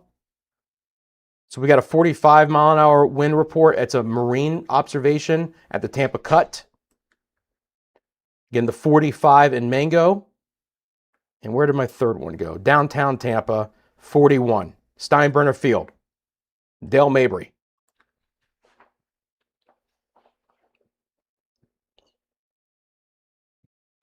Appreciate Keystone jumping in. Just occasional light rain. Some strong wind gusts. Unknown Lion fan says thunder and lightning in Spring Hill. Massive wind too. Again, yeah, this is a nasty line of storms, guys. Across our western areas, additional heavier storms, southern interior locations, but it's not a fantastic afternoon. Southern Citrus County, just south of Crystal River and Lecanto, does include Homosassa Springs and the Sugar Mill Woods area. Good storm there. You follow that down, right? Brooksville getting hammered. Anyone lives in Brooksville, it's a nasty storm. It's getting to Weeki Wachee and Spring Hill. Continues to work its way south. Now you do have places. Anyone who's talking about Hudson, Newport Richey, Holiday area, Tarpon Springs, here it comes.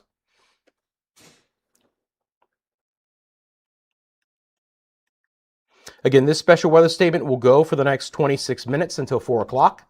So till the top of the hour. Special weather statements are also in effect. Special marine warnings are also in effect for coastal waters. Those are the blue polygons that you see. I'll show those from time to time and then drop them back off because there's just so much happening in the area. I don't want to get too convoluted on this map. Look at the lightning count, by the way, over portions of far southern Hillsborough and Manatee counties. 350 lightning strikes right now just in this view. So hammer, rowdy storms, Memphis, Bradenton, Bayshore Gardens, Cortez, Holmes Beach, Anna Maria Island. Again, moving across the bays. Now, one other thing, too. So we have all of these reporting stations, but I have access to all the buoy data, too, guys. I have access to all of the marine information for you guys as well. So I can bring that up. So now we're going to see the winds from all of the buoys.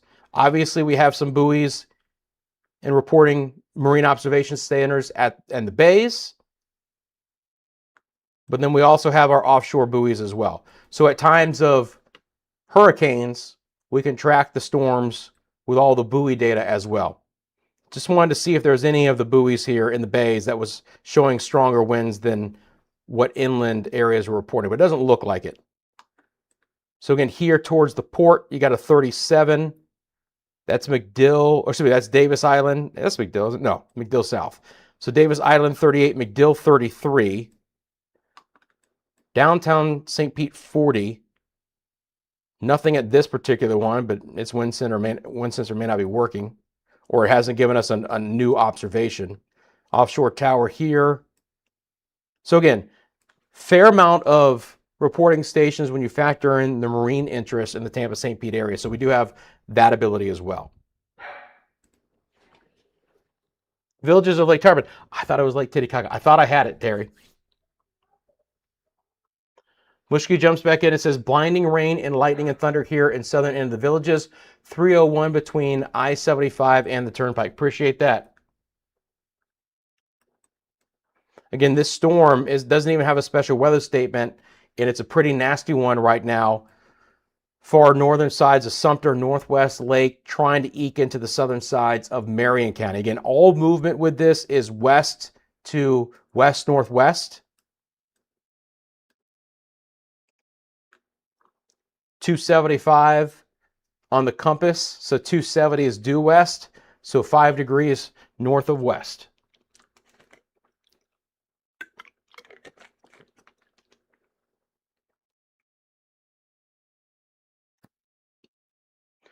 Julio says clearing up a little bit in Union Park. I appreciate that.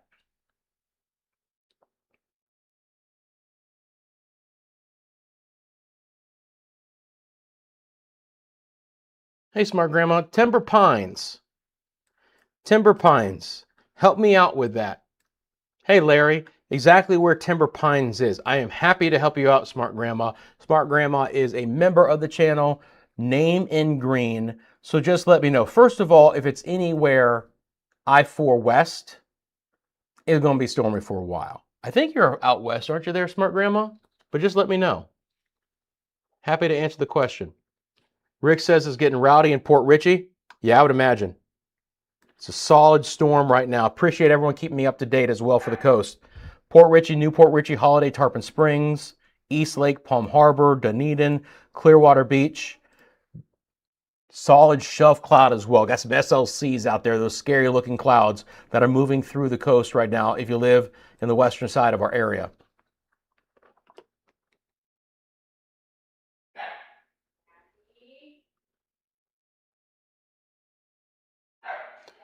I'm glad you got some of that much needed rain. Always goes around my house. Feels like that sometimes, doesn't it? Well, I hope you have.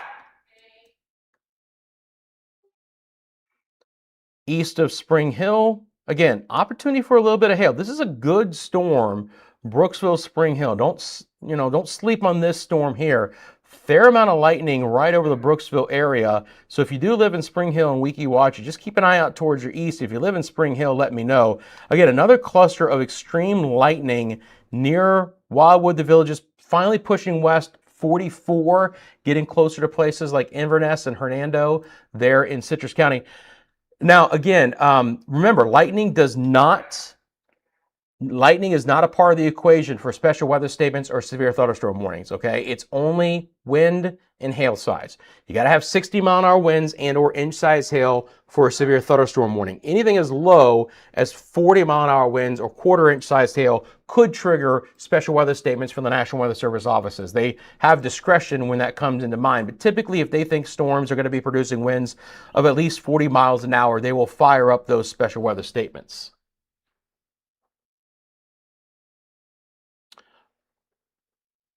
US 19 in Spring Hill, you got it. I doubt Timber Pines is fully on my map, but I got you. So again, Weeki Watchy, Spring Hill area here. This is answering Smart Grandma's question. Again, she's a member of the channel. I'm happy to prioritize our members and questions because I appreciate their support.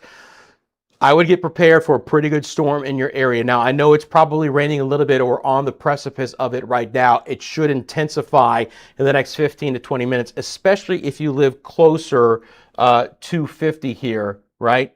If you live a little bit farther south, you might miss the core of that, but that's a tremendous amount of lightning near Brooksville and just to the north and to the west. Now, that activity should be sliding a little bit north of west as well, but overall, it's going to be a pretty impactful couple of hours for you here through the central and the western sides of Hernando County. But I appreciate the question. Thank you for that and your support as well. Hello, Gulfport. Hello from a rainy and thundery Sebring. Boy, I bet it is. And Entertainment Mecca comes in and says, bad storm moving through Lake Placid. So for our two areas, Sebring and Lake Placid, with this special weather statement storm down here. Winds of up to 50 miles an hour. Opportunity for some hail, maybe ½ inch in size. Okay? It's a good thunderstorm. And once again, it's building east back through portions of Osceola County, back into Indian River County, moving north and west. Again, let me reiterate, this activity could make another run back into Metro Orlando. Now we're stuck with overcast skies, and maybe those storms weaken, but in no way, shape, or form, I don't care where you are in Central Florida right now, there's no all clear at all. All right? We are in an environment where storm activity will be conducive for the coming hours. It will begin to relax this evening, but it's only 3:40. We got a long ways to go between now and then.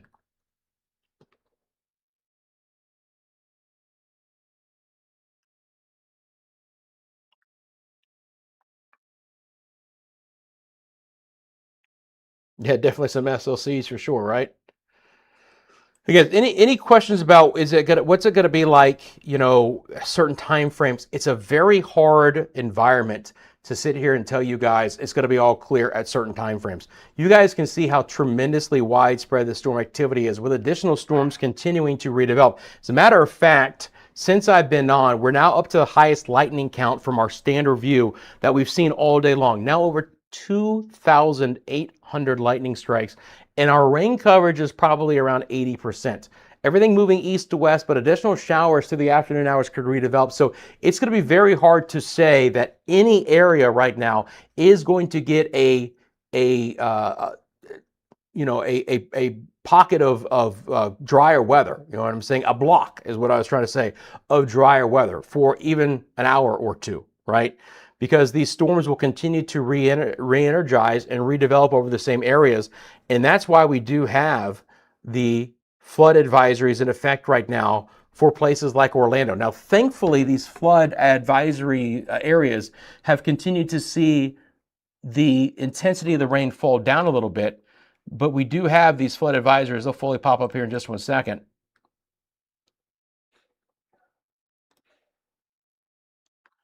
So again, flood advisories here for the greater Orlando metro area till 4:45. If you're just tuning in, 2 to 6 inches of rain. I know it's a big spread, but that's kind of how it's playing out for today. Some areas 2 shouldn't be a big deal. 3 to 4 start to become a problem. You get 5 to 6, you're going to have an issue on your hand. Low-lying areas, especially flood-prone areas, ponding on roadways, water over roadways. We've had the reports of that with the flooding there down in the, we'll call it the attractions area of southern Metro Orlando, with streets closed and cars flooded out. Technically, this includes places like Orlando, Apopka, Altamont Springs, Ocoee, Winter Garden, Winter Park, Castleberry, Maitland, Windermere, Pine Hills, College Park, Lockhart, Oak Ridge, Conway, Azalea Park, Goldenrod, OIA, Lake Apopka, and Zellwood. So big area here, right? Being impacted by this. These are all going to be hopefully just special weather statements. And I'm just checking these from time to time. And all this orange are special marine warnings. So when it comes to marine forecasts, you have for the West Coast, the bays, and then you have nearshore and offshore waters. That's the line that you see out to 20 nautical miles. So 0 to 20 is considered inshore, 20 to 60 is offshore.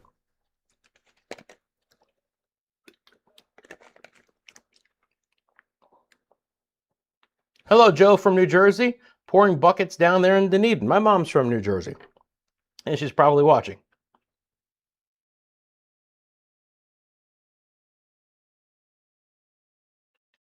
Thanks for jumping in the chat. Reminding everyone, thank you for taking a quick second and liking and subscribing to the channel. Again, live only channel. This is Central Florida's live only weather channel. I'm covering storms in real time for you guys with our technology, our live camera network for us here. And again, times of impactful weather, I will be on just like I am right now.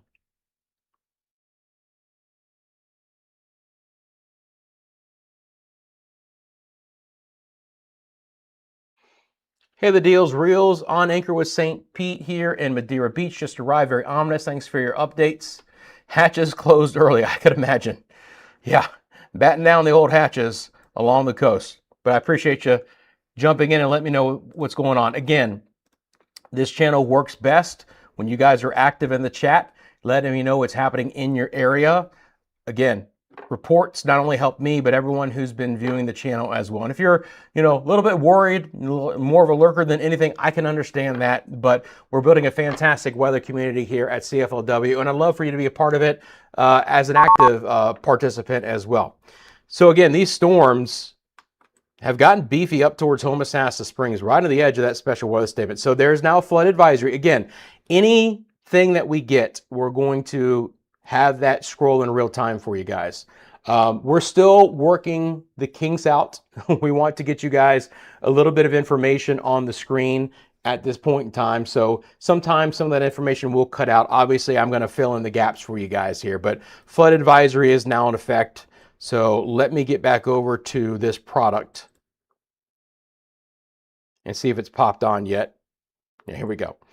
All right, so there is a flood advisory for Sarasota County. Minor flooding of low-lying, poor drainage areas. 1 to 3 has fallen, 1 to 2 could fall. So 2 to 5 inches in portions of Sarasota County, including Venice Gardens, Nokomis, South Venice, and Laurel. So some of the very far southern areas, but if you know anyone who lives in those areas of Sarasota County, you guys are now under a flood advisory as well.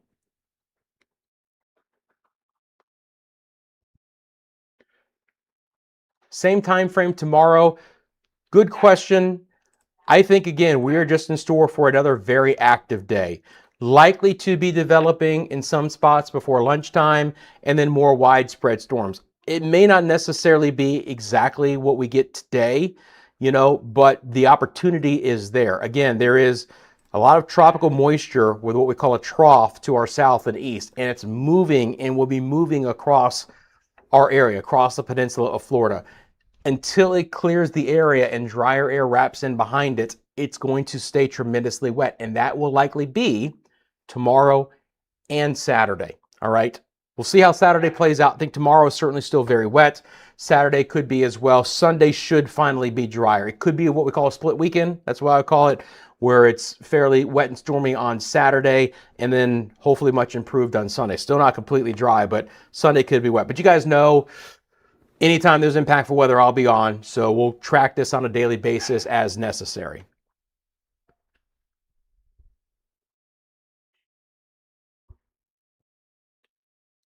Strong band moved over Sarasota Siesta Key, wind and a downpour. Again, appreciate that. Lots of rain in Deltona near the 415.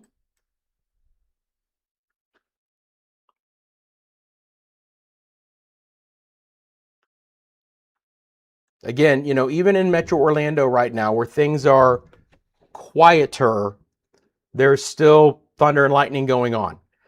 But obviously, the big show right now is along our immediate west coast. Let's get back into that.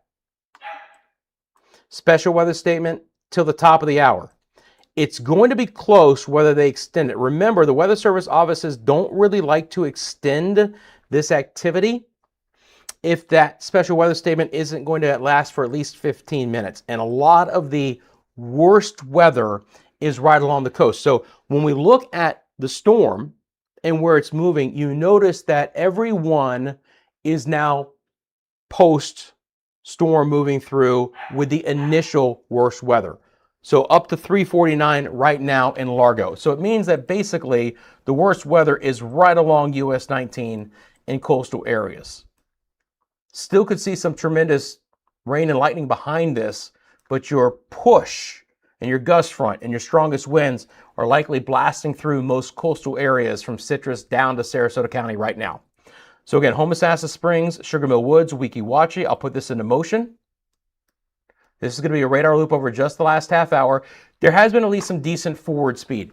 This has been the one blessing, if you will, to keep the opportunity for flooding a little bit at bay in the western zones, because this is some tremendous downpours in some spots. But getting 15, 20, even 25 mile per hour forward motion west is helping to at least get these storms in and out of one area a little bit quicker. But again, watch the storms roll through places like Hudson, Port Richey, Newport Richey, and Holiday, right over Tarpon Springs and Palm Harbor, back down towards Dunedin, Clearwater, 60, back into Hillsborough County, Largo, Indian Rocks Beach. Little break in the action there. Good storm, really healthy part of the storm. St. Pete Beach, Bay Pines. Let me zoom in a little bit more. Treasure Island, beautiful area. South Pasadena, Reddington Shores. Look at that storm blow up right over southwest Pinellas County. 37-mile-an-hour wind, 38 at the airport. 38 at downtown Orlando. At the St. Pete Airport, they had a 41. So solid 40-mile-an-hour winds in association with that. Wouldn't want to be driving the Skyway right now. Back to coastal sides of Manatee County, Anna Maria Island, Holmes Beach, Cortez. Even back down towards Bradenton, a lot of lightning with that cell right there. There's a solid 47, guys. Look at that. Bayshore Gardens, Sarasota area, 47-mile-an-hour wind. 3:36, 15 minutes ago. So again, up and down this line, tremendously impactful weather along the West Coast right now.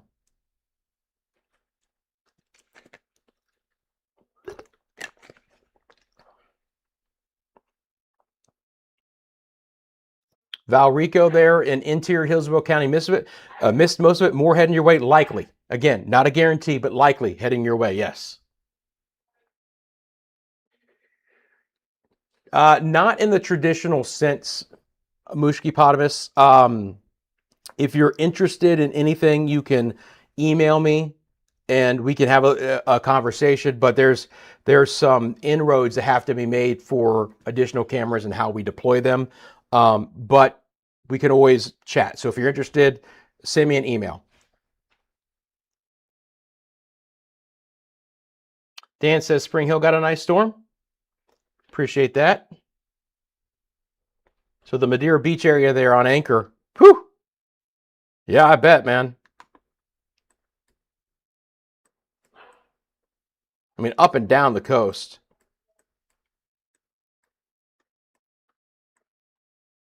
That's just a really good storm coming through right now. I'll zoom in a little bit closer. So there's Madeira Beach. So this is where the deal's real is. I mean, that storm just blossomed right over the coastal areas. Let me throw back on the buoys.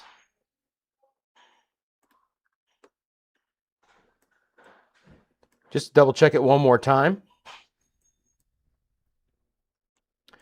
Fortunately, I don't have a buoy right there, because I bet you that one would be showing a lot. 38-mile-an-hour wind, 40. So it was a 40 at downtown St. Pete for a time.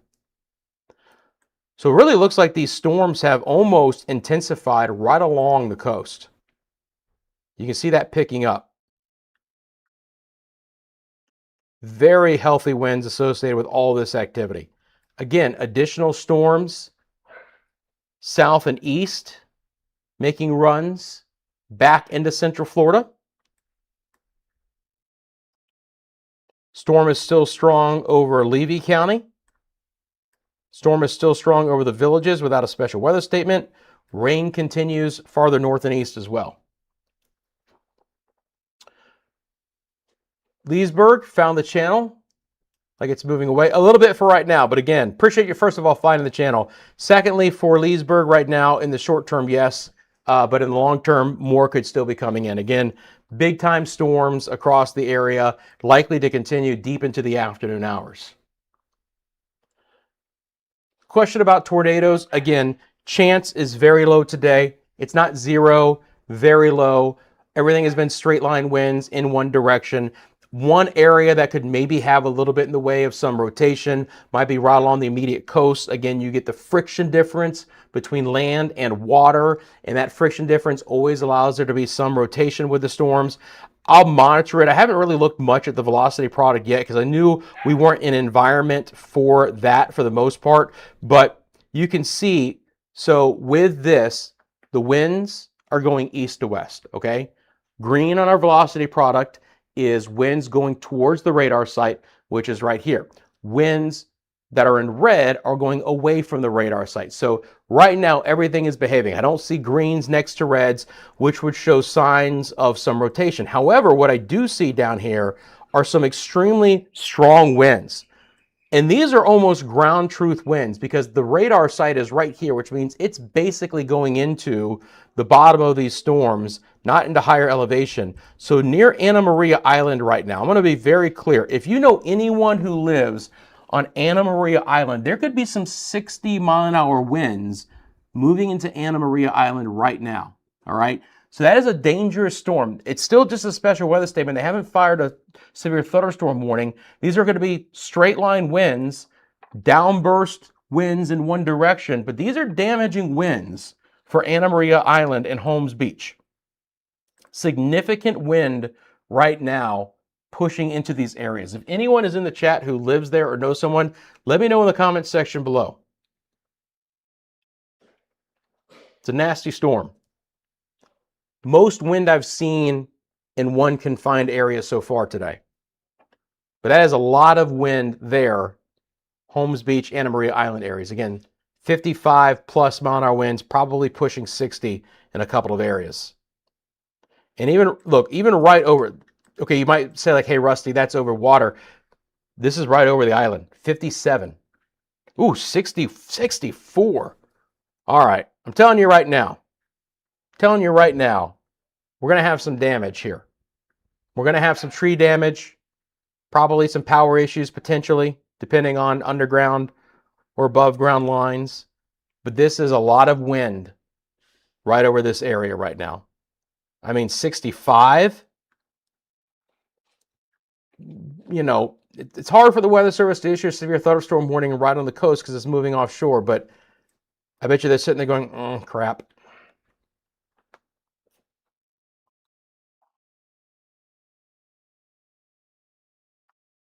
Betty, glad you found the channel.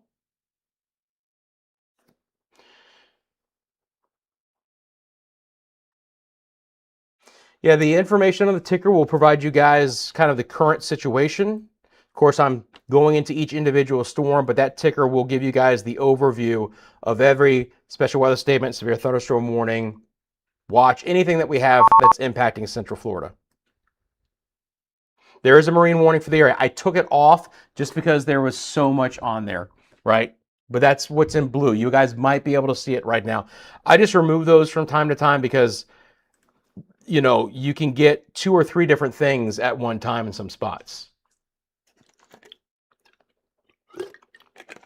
Horrible storm in Madeira. Yeah, we just looked at it, but I can zoom back in. But there it is right there. Now this is DBZs, which is the intensity on the reflectivity side.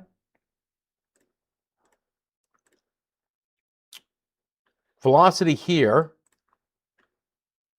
from the radar, not as strong, but pushing 40 in a couple of spots. Now this could, you know, you could still have some stronger downburst winds. So here's a solid 40 Treasure Island, Madeira Beach, Treasure Island area. I mean, definitely coastal southwest Pinellas County getting it pretty good right now. But just to see those, you see those brighter colors down there? This is a big push of wind coming off of the west coast right now.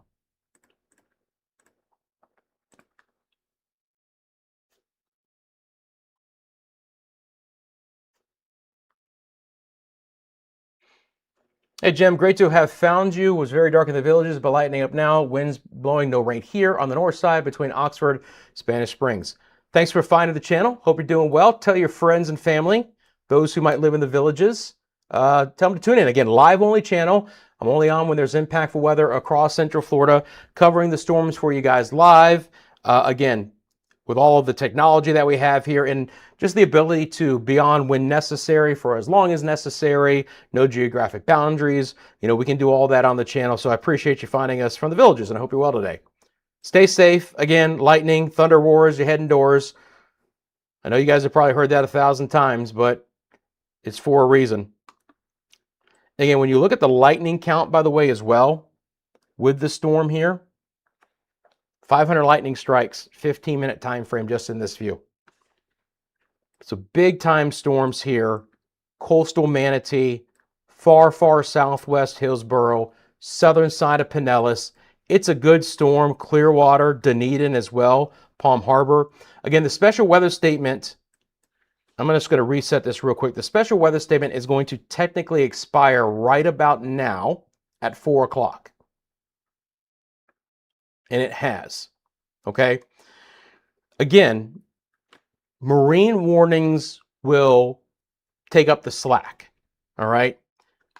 Because these storms are most aggressive along the immediate coast and they're moving offshore, even though there are still some areas that are still seeing 40, 50 plus mile an hour winds, maybe even 60, we're not likely to get an additional special weather statement here because within a few minutes, most of the worst activity will be offshore. That's what the special marine warnings will, again, take over for. But for now, right, I bet you the Weather Service wish they kept it till 4:15 because for now, up and down US 19, it is hammer time. Gully washer, frog strangler kind of rain, tremendous amount of lightning, winds which again within this entire area is likely to be over 40 miles an hour in many locations. Gusts could be higher than that for Port Richey, Newport Richey, Elfers, Holiday, Trinity, Tarpon Springs, Palm Harbor, all of the coastal islands as well. Right back down towards Dunedin and our friends in Clearwater Beach. Again, I can zoom in tight here. Got a lot of places on the map. Very populated area, obviously. Bel Air Bluffs, Largo, Baskin, Indian Rocks Beach, Indian Shores, Seminole, Reddington Shores, all of the Reddingtons, down to the Madeira Beach, Bay Pines, Treasure Island, South Pasadena, St. Pete Beach, and Gulfport. Last report out of downtown, 32 mile an hour winds from St. Pete, but they were up to 40. And again, very concerned about what might be happening right now, Anna Maria Island. Up to 60 mile an hour winds blowing across the island right now.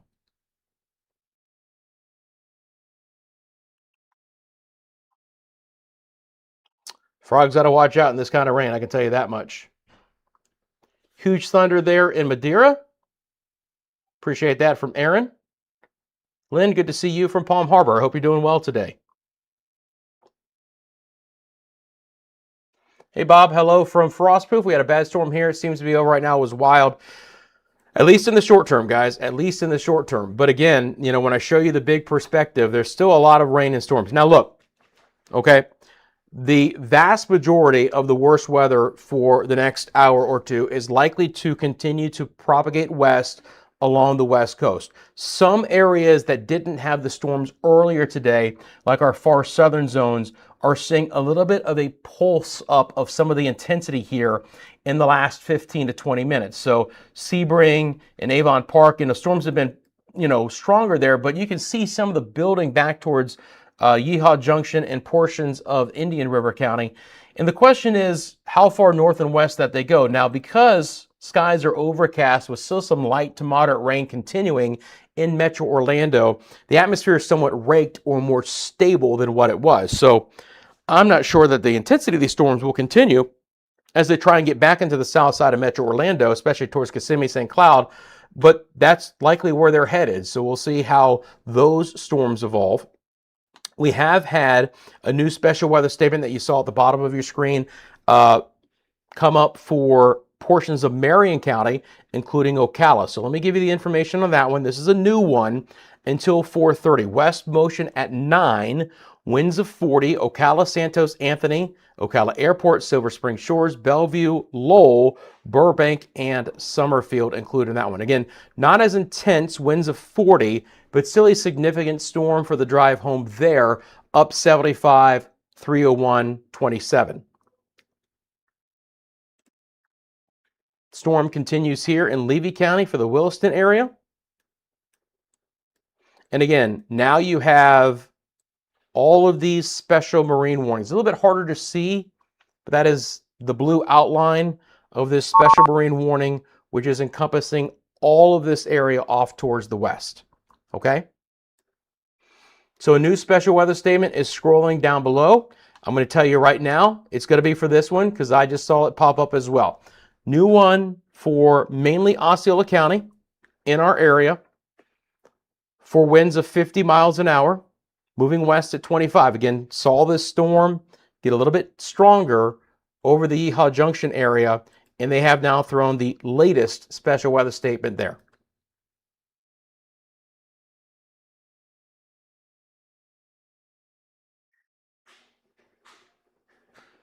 Sharon says thunderstorms there in Spring Hill.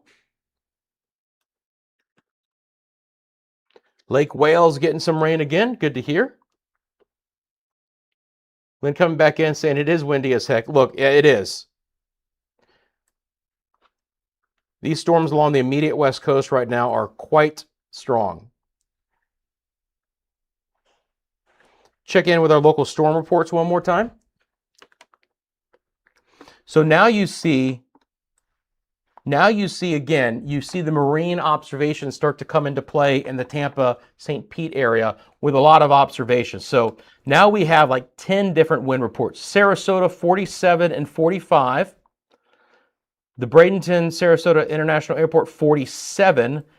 God, I'd love to get one here. Now there is one at the Skyway 50. Okay, so let me be clear. Fishing Pier Skyway Bridge had a 50. I'm telling you right now, Anna Maria Island got 60. Egmont Channel 58. So there you go. I'm telling you, clear as day. We were looking at that live from that velocity out of the Tampa radar. 58, the Egmont Channel. There's Anna Maria Island again, north and west. So they even reference Anna Maria Island there. Nasty, nasty storm through the bay. So 58, easily near 60. The Tampa Cut had a 45. That's going to be the St. Pete Clearwater International Airport at 41. Downtown Tampa also had 41. That's Steinbrenner Field there on Dale Mabry. And then the Executive Airport near Mango had 45. So a lot of wind. Manatee, Sarasota, Hillsborough, Southern Pinellas counties. One flood report in Orlando. Street flooding, vehicles stranded. We'll call it the attractions area because Wet and Wild no longer exists, but one northeast of Wet and Wild Water Park. I have no idea why they would put that as a reference because it's been gone for a fortnight.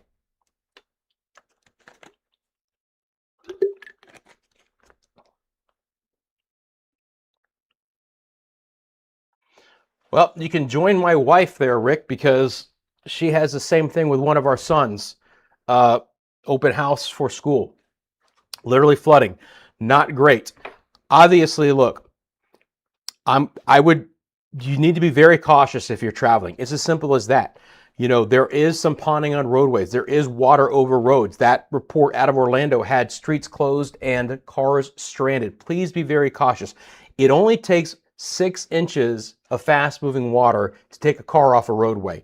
In some of these areas, it's Florida, we have a lot of dips in the really low-lying areas. You just don't know how much water is covering the road. So for anyone who is traveling in the next hour or two, I-4 towards the west, please be very cautious about doing so. Again, use your best judgment.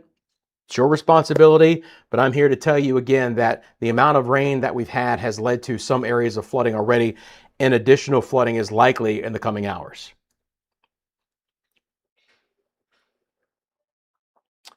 Hey, Steph, good to see you. Thundering here in Leesburg.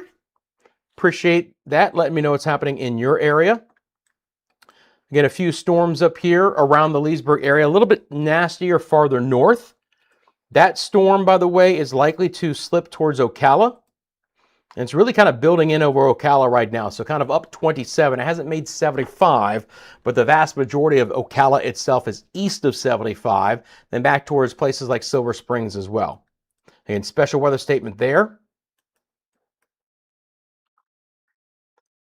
going to go back over to the Melbourne radar real quick just to look at the East Coast one more time. Again, everything moving east to west for today, right? So here's an example. Cluster of storms off of the Mickle Barefoot Bay area of southern Brevard County. Got to try and make a run into, Brevard a little bit later. Here's another cluster, Haulover Canal area east of Oak Hill. Additional showers are lingering, right? Hovering coastal waters of Volusia County, trying to spiral back in. We've had some rain get back inland into Flagler County, Flagler Beach. Additional light to moderate rain continues for interior Volusia County. Again, still a fair amount of lightning with this. When you look at that lightning count, here's what it means. Whatever view I'm showing you, it's the amount of lightning strikes in that view in the past 15 minutes. That's it. So 74 lightning strikes in this view the past 15 minutes. Obviously, the more I pull out, the lightning count goes up depending on where the storms are. The more I zoom in, the lightning count is going to go down. But we can, really hone in on where we have some pockets of tremendous amounts of lightning based on that live lightning count for you guys here.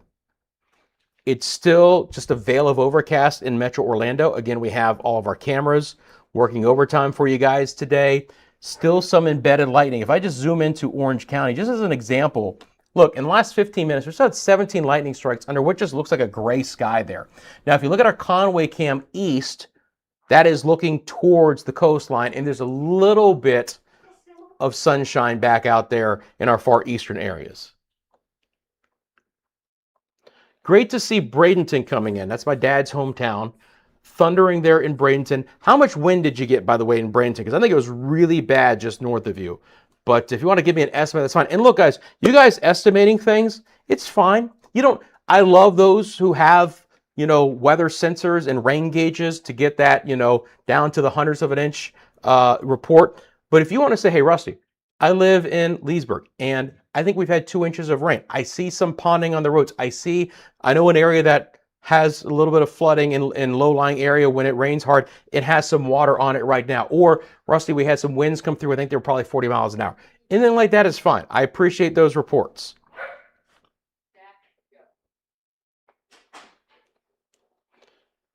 Okay, so there you go. First report out of this area, and this was a concerned area I had. It's flooded so bad in Bradenton and Anna Maria Island.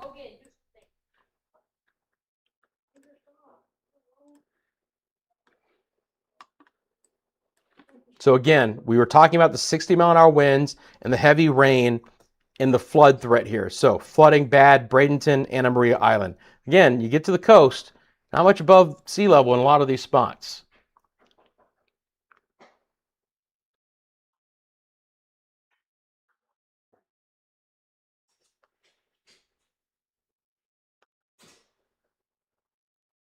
Ocala storming, appreciate that. Lynn needs a cookie. I think we all could use a cookie right now. Wind's beginning to pick up at Beverly Hills. Thank you for that. So all the way up here, Beverly Hills area beginning to pick up. Again, we're looking from the Melbourne radar here too, by the way. And as I mentioned, we're right back into additional potential stronger storms. Okay? We have storms right now out of the Fort Meade Bowling Green area moving north and west. Those storms could be producing winds of 50 miles an hour. Guess where they're going? Right back into the same areas of Hillsborough and northern Manatee counties where the storms were the strongest as well. So 50-mile-an-hour winds there. Back to I-75. Switch over to our Tampa radar to show you that one. Again, that information is scrolling at the bottom of your screen. Fishhawk, Brandon, Sun City Center, Riverview, Ruskin, Bradley Junction, Valrico, Little Manatee River State Park, Alafaya River State Park, Fort Lonesome, Boyette, Duets, I hope I'm saying that all right, Fort Greene, Sun City Center, Lithia, and the Bloomingdale area. So northeast Manatee, central, south central, southeast Hillsborough counties. All right. They just allowed the other special weather statement south of there to expire. Should improve a bit Lake Placid, Sebring, Avon Park, Bowling Green. And again, this storm is still raking the coast right now. Cortez, Home Beach, Anna Maria Island. There's the Skyway, St. Pete Beach. Again, friends here. Man, it's coming down. Bring back on these winds. See our last reports here. And again, if you guys live in these spots, I'm very interested. We've had a couple of reports, bad storms, potential flooding in these areas. I was tracking live, I think winds of up to 60 miles an hour. Again, a report from the Egmont Key area of 58. Storms continue prolifically right now up and down the Pinellas County coast. Treasure Island, Bay Pines, Indian Shores, Indian Rocks Beach. Bel Air, all the Bel Airs, maybe even in California, Bel Air, the beach, the bluffs, Clearwater, again, right along the beaches. If you guys obviously can tell, I have street level mapping on here. If we ever need to go street level, we can go street level. Dunedin, Palm Harbor, beginning to improve. East Lake, Tarpon Springs, Holiday.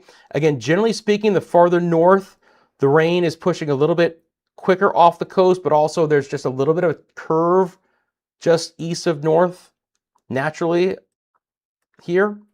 That was a stout storm, southern Citrus County, northern sides of Hernando County. If you do live in Ocala, big time storm over your area right now. Special weather statement for winds of up to 40. Prolific lightning. Look at this, guys. Small, compact view. Over 300 lightning strikes in just the last 15 minutes. Again, just a little bit of filtered sunshine from Conway right now as we look back off to the east. But I want you to notice more in the quote-unquote, foreground here. It's still on the other side of the lake, but there is still some little development of cloud coverage there. It's not just the gray, overcast, cirrocumulus stuff. I mean, there's still a little bit of building Q cloud there that could still produce the opportunity for additional showers and storms. The heaviest rain has come to an end in Winter Garden, but it's still just a gray sky out there right now. Again, additional storms could make a run to Metro Orlando coming up. That's what it looks like in Lake Buena Vista. It's quieted down at the attractions so far. Still a little bit of rain, but everything is pretty spotty. Again, still can't rule out some thunderstorm activity here, guys. I wish it wasn't the case, but it is. Please remember that CFLW is also sponsored by the Lien Law Firm of Central Florida, your hometown homeowners insurance attorneys, offering free consultation and policy reviews. You get stuck in an insurance claim process, you get any damage from these storms, and ends up getting bogged down in a big hassle. They can walk you through things. Scan the QR code. It'll take you to their website. You want to support someone who supports the channel, make sure you check them out by going to their website or calling them at 407-502-0053. Okay, guys, I am going to take my first quick break of the entire stream. I will be back momentarily. Of course, we have all of our live cameras and the radar to keep you company here, but I will be back momentarily. So stick around. I'll be right back in just a second.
Check, check.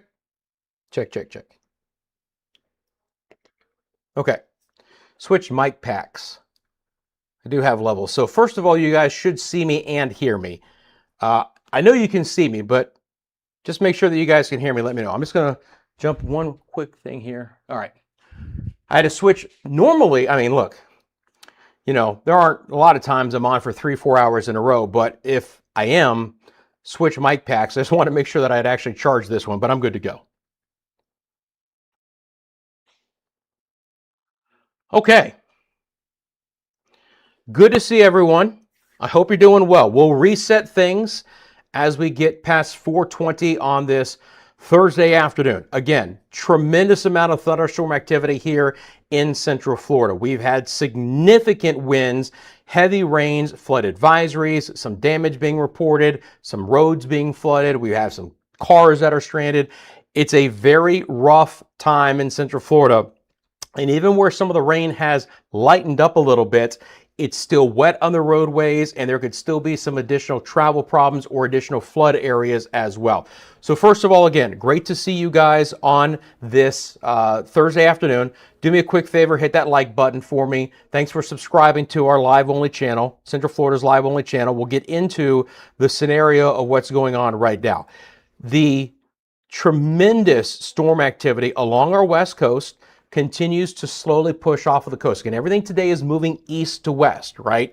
So thunderstorms, coastal sides of Citrus County, Crystal River, down towards Homosassa, Sugar Mill Woods, trying to weaken and lighten up a little bit right now for Spring Hill and Floral City and Inverness.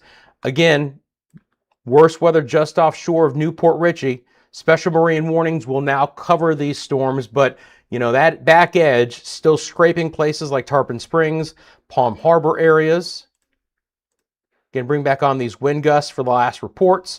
Dunedin and Clearwater, just here in southwest sides of Pinellas County, right along the beaches right now. These are nasty storms. Again, I hope no one is out on these beaches. I hope all vessels, commercial and recreational, have found safe harbor and are battened down, letting these storms roll through. Again, Egmont Key, if you don't know, if I go to these local storm reports, Egmont Key, right here, 58-mile-an-hour wind. The fishing pier on the Skyway reported a 50, and I was tracking winds of likely 60-plus miles an hour over Anna Maria Island. Someone in the chat came in and said, bad flooding there, Bradenton, Anna Maria Island. So, you know, again, shows you that these are some significant storms across the area right now. Storms continue back down into the western sides of Manatee County. And again, we're not completely done. On the heels of this, more storms are firing up, making a run back into some of these areas. This special weather statement goes all the way as far north and west as Brandon. Goes for the next 34 minutes. Everything again tracking west or northwest at the hour for these areas, including Brandon, right? So you get into, you know, eastern and central sides of Hillsborough County with that storm that could be producing 50-mile-an-hour winds. These storms in our south central areas, which just haven't had as much rain and storm activity for today, these are the areas where the atmosphere is still most unstable. So we continue to see storms firing up here. Switching back over to the Melbourne radar site, you have this special weather statement storm for the southern sides, mainly of Osceola County, sneaks into a couple of other counties, but it's mainly Osceola, Yeehaw Junction, north and west, 441 and the Turnpike impacted there. Here comes your next round of storms back into the southern sides of Volusia County, so rain beginning to develop over places like Roseland and Mickle Barefoot Bay towards Grant Valcaria. Scattered rain through other portions of Brevard County. It is basically just overcast gray with light rain and a few lightning strikes from time to time in the Orlando metro area. Look, still problem on the roadways. I hope that there's nothing too bad out there. If you guys have heard anything, let me know in the comments section below. But again, please be very cautious driving.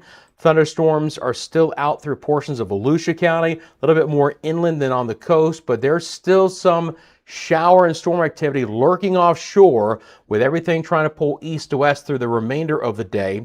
Then you get into our next special weather statement up here in the Ocala area. So for Ocala and Bellevue in those spots, Special weather statement there for the next 2 minutes. Winds of 40 miles an hour. Movement is west at around 10 miles an hour. Otter Creek area, special weather statement there. Farther north across I-10, few special weather statement storms there as well. Appreciate that, guys. Sometimes I just don't fully trust my own audio levels. Storm has arrived in Beverly Hills. Appreciate that. And we're not talking about California. Dr. Julie comes in and says heavy rains have slowed down here in Hernando County by Brook Ridge on Cortez.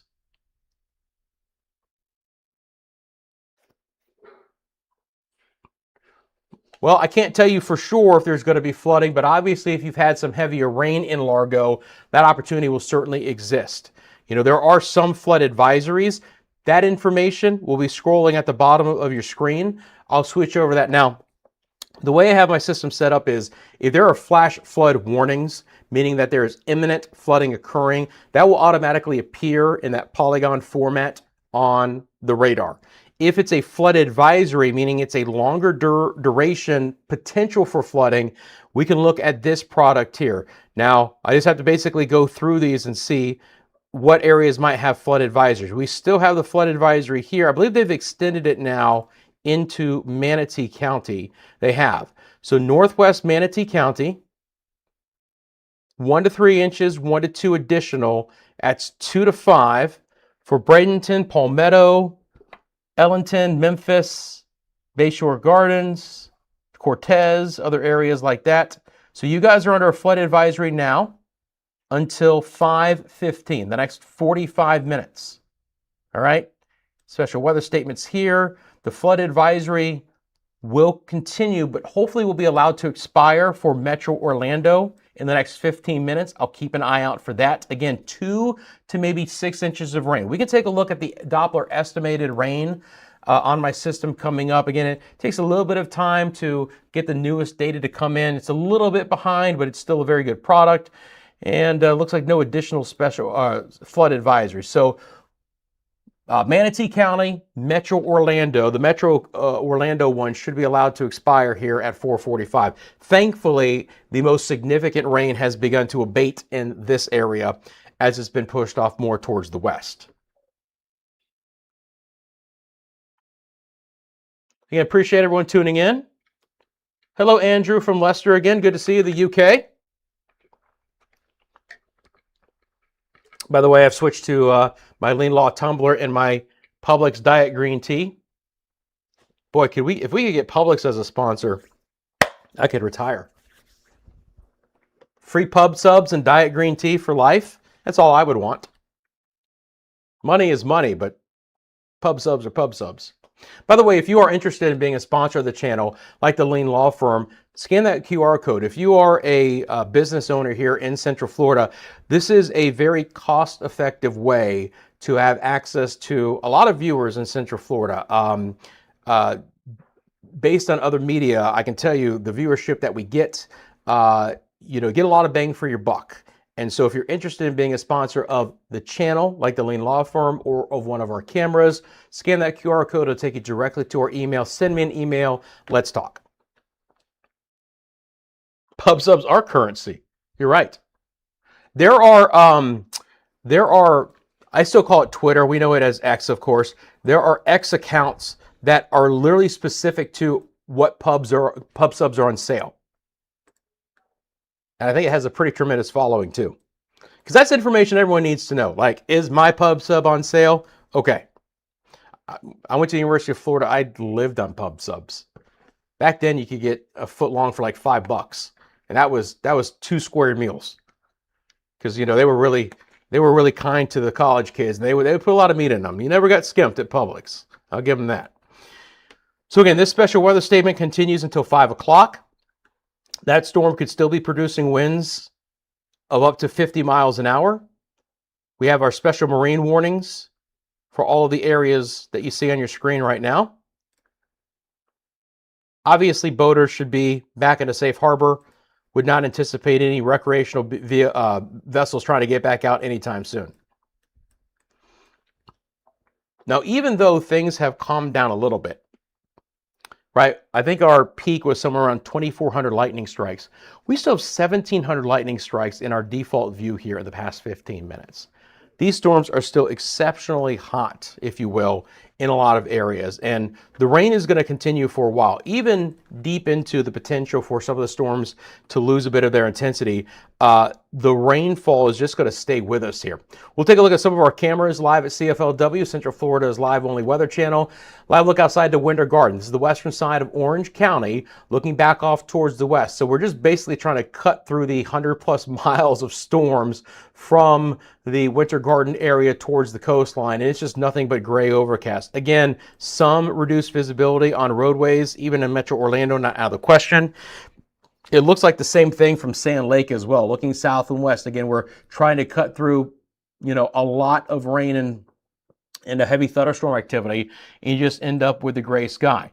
It's a little bit lighter south and east. Again, the rain is a little bit spottier, but there's still a dark horizon from our southeast Sand Lake camera. We call this our Epic Cam because right behind that stand of trees is the new Universal theme park Epic. Universal Epic, guess what it's called? Even though I've been there once, I don't remember exactly what it's called. But the bottom line is we can actually see the fireworks from this camera as well. But it's a great camera. Again, we know that the attractions area is always going to be heavily, heavily populated with people being outdoors, so we have to monitor that. This is a great camera as well. Lake Buena Vista, Magic Kingdom is 1 mile from this camera. Behind that stand of trees is the Disney property, about some of the closest residential property that you can get to the Magic Kingdom. So it's another great camera to monitor there. And our Conway cam, which is looking east towards the coast, shows you just a little bit lighter sky along the horizon for you guys right now.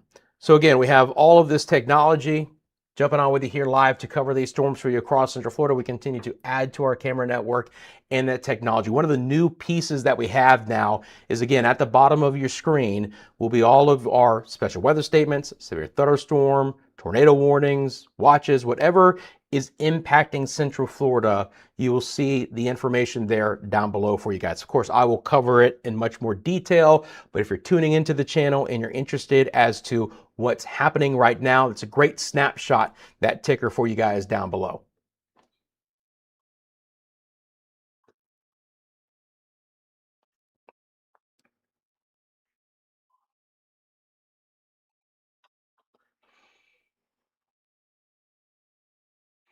What's the most lightning strikes you've ever seen on your view area map? If we're talking about this particular view, it's a great question.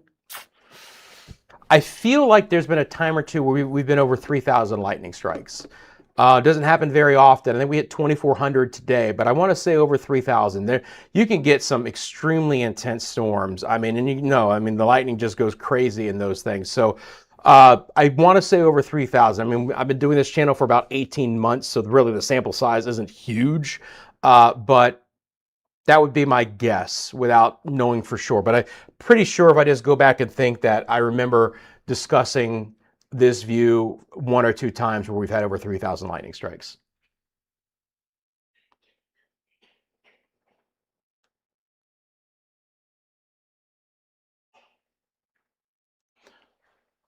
Hey, Haunts for Hope, rocking and rolling there in Kissimmee. Appreciate that. That was 7 minutes ago.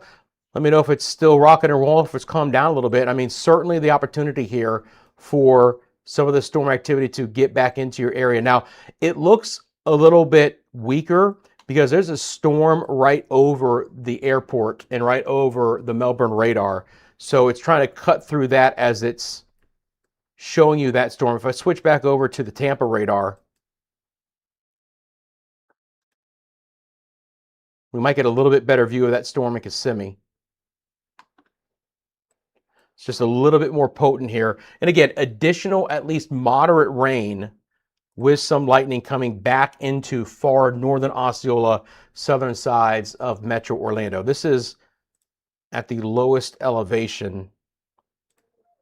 I might be able to cut out some of the if I swing up a little bit higher, I can cut out some of that clutter just a little bit. So now you can really see a little bit more. South shore of East Lake Tahoe, St. Cloud, Turnpike 192. Yeah, a little bit of lightning there picking up. Again, Lake Nona, Medical City, Meadow Woods, MCO could get back into a little bit of lightning as well. Sorry about that. Just drifted away.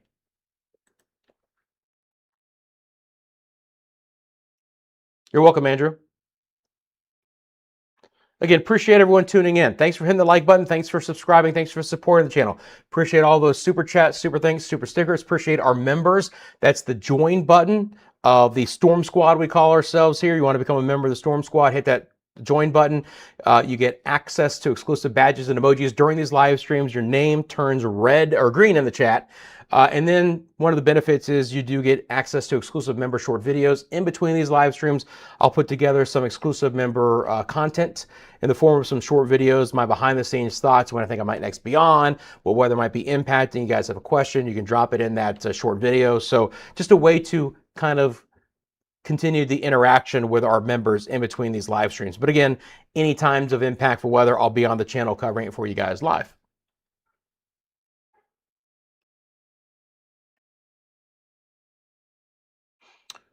I wouldn't want to be a delivery driver in this environment either. I'm with you on that one. So how are we doing? I would like to do what I call a heat check here, right? First of all, we have some tremendous active people in the chat, but I really would like to ask the over 1,000 people who are watching here, if you're viewing from an area that had some impacts, if you wouldn't mind doing me a quick favor, even if it's the only time you jump in the chat ever, just letting me know if there's been any impactful weather in your area in the form of some flooding, in the form of downed tree limbs or power lines, if you've had power outages or even a bump in the electricity. If there's something that you think would help out the wisdom of the crowd, if you will, to help out our weather community, I'd really appreciate you taking a quick second and dropping it in the comment section below what's going on in your area. Again, right now we are starting to see the storms beginning to lose just a little bit of their higher end punch.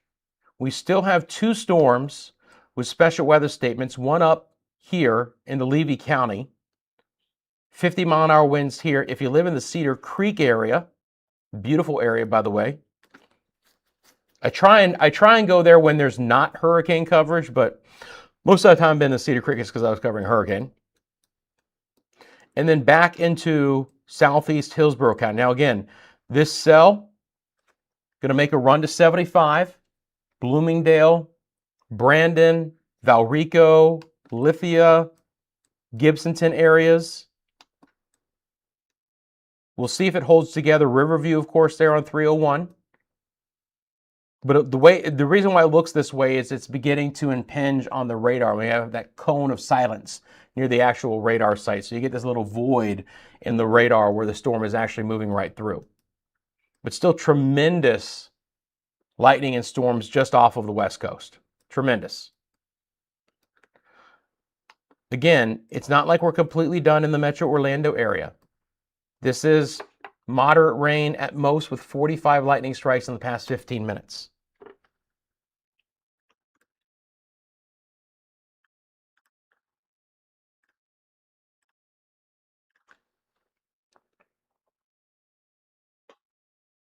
Hey, Pat, good to see you. North Texas in a drought.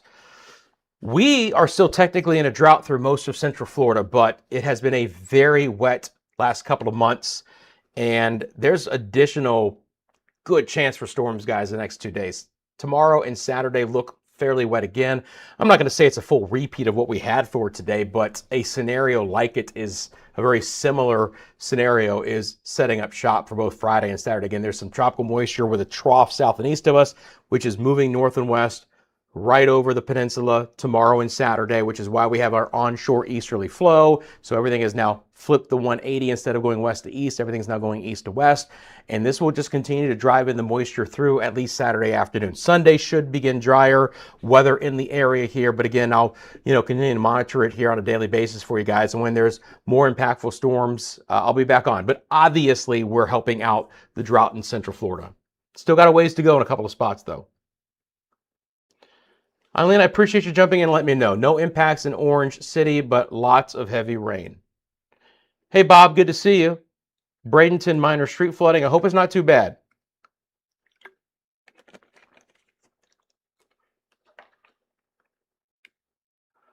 Great point by Amy again. Just make sure you have notifications on. That is the bell symbol. So if you look at where you subscribe, you'll see a bell. If you click on that, there's a few different ways you can be notified. I do suggest for this channel to have all notifications on. And the reason why is not going to be a forecast channel. I'm not going to sit here and send you a lot of notifications to, get you annoyed. If you get a notification from me, it's because I'm on live. I'm tracking impactful weather in Central Florida. Come on and join us. See if it's something that could be impacting you. If not, you can go along with your day. There are plenty of our friends in the chat who just love to join and be a part of this growing weather community, and I appreciate all of you guys as well. But I do suggest that some folks say that they don't get all the notifications. Nothing I can do about that. It's just the best way right now, at least. We have plans to maybe give you notifications in other ways coming up. We're always working on this channel over time. But for now, that is the best way, if you will, to get notifications from the channel, is to click that bell icon and make sure all notifications are on. Hi, Maria. Hope you're doing good. Thanks for taking a quick second and saying hi.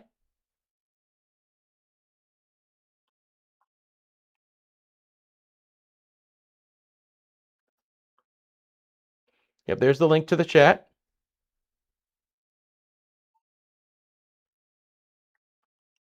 Oh, there we go.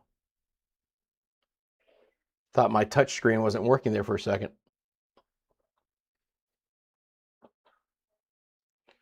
Cole asks, is this storm rain coverage this week due to El Nino at all? Generally, no. Good question. We just have a little bit of tropical moisture coming out of the south and east. If I show you guys real quick, and I'm happy to do so.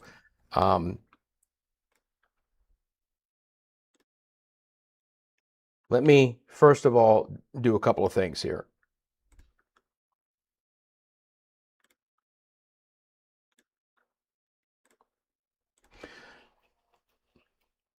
So if I come back here, just to a static map, and I go out to our big, broad perspective. Do you see all this?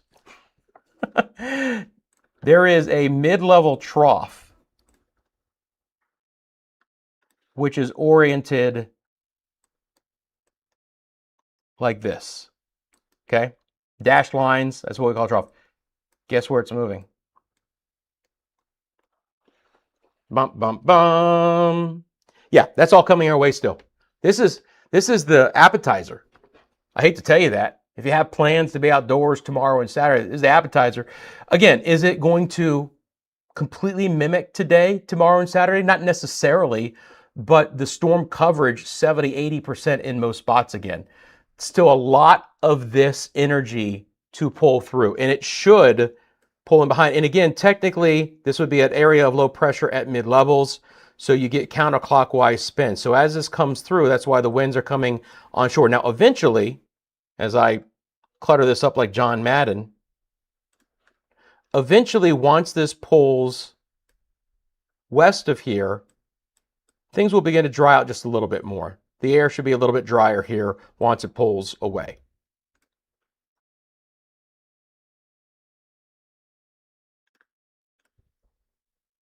I can show you guys too.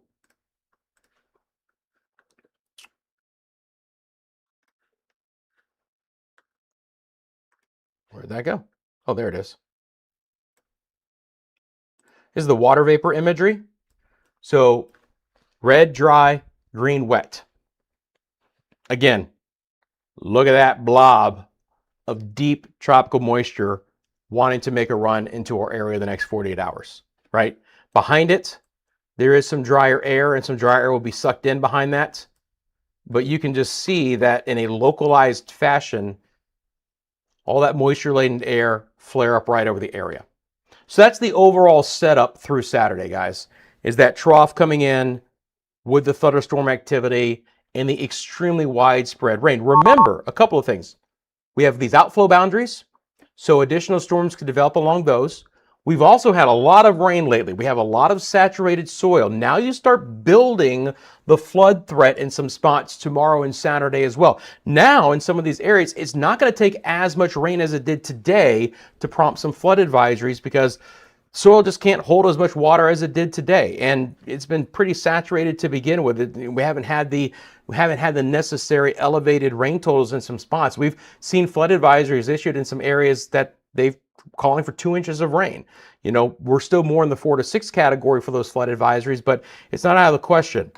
They are going to continue the special weather statement here for the Tampa area. I do want to switch over before I zoom into the Melbourne radar, because this storm is going to go right over the Ruskin radar here. So we're not completely done in Tampa.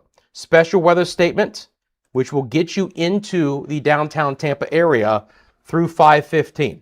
Northwest movement at 20, winds of 40 miles an hour for Tampa, Temple Terrace, Fishhawk, Brandon, Lutz, Greater Sun City Center. I always call it Sun City Center.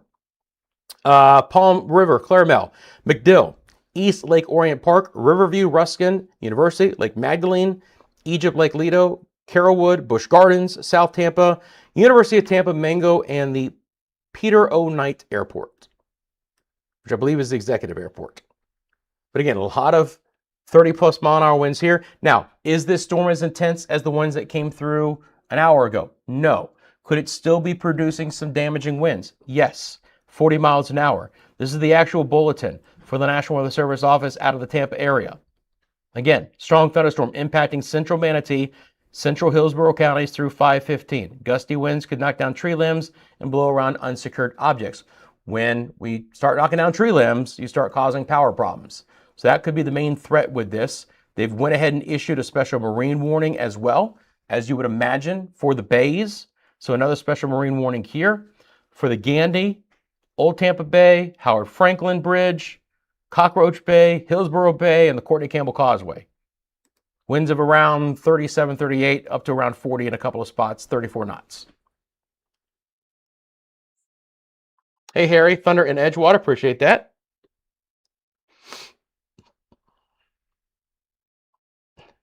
See someone wishing James a happy birthday. That's awesome. Happy birthday, James.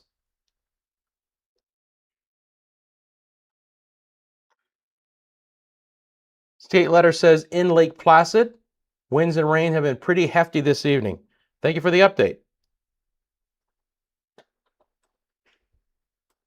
Yeah, pretty good storm activity in this part so far, and that's where these storms are exiting out of. So the special weather statement storms were down in the Lake Placid area, Sebring, and have made a run north and west back into portions of northern Manatee and Hillsborough counties. Again, when we look at this view now, we're still over 1,100 lightning strikes. Lightning coming down a bit, but I mean, you know, on an average day, 1,100 lightning strikes would be pretty impressive at any point in time. Storm moving into coastal sides of Brevard County have prompted the first special weather statement we've seen on the East Coast. So again, even the East Coast is not completely said and done. Special marine warning there. It's going to be for portions of the Indian River, West Melbourne, Spessard Holland Park, Melbourne Beach, Malabar, Melbourne Village, till 5:45. But again, that cell moving inland, right? Right over the Malabar Palm Bay area, moving inland over June Park, West Melbourne, Melbourne Village, just after the top of the hour. So that storm has pulsed up just slightly. Cole says, my Tempest weather station has recorded nearly 3/4 of an inch of rain so far today. Hooray! Huzzah! Hey, that's a pretty good amount of rain. Not too much, just enough, right? It's like the correct porridge. Don't want too much, don't want too little. You're welcome, Skate Letter. I appreciate that. Again, appreciate everyone in the chat. Appreciate all of the support of the channel as well. Hope everyone's doing good. We've been on now for well over 2 hours. I know that much.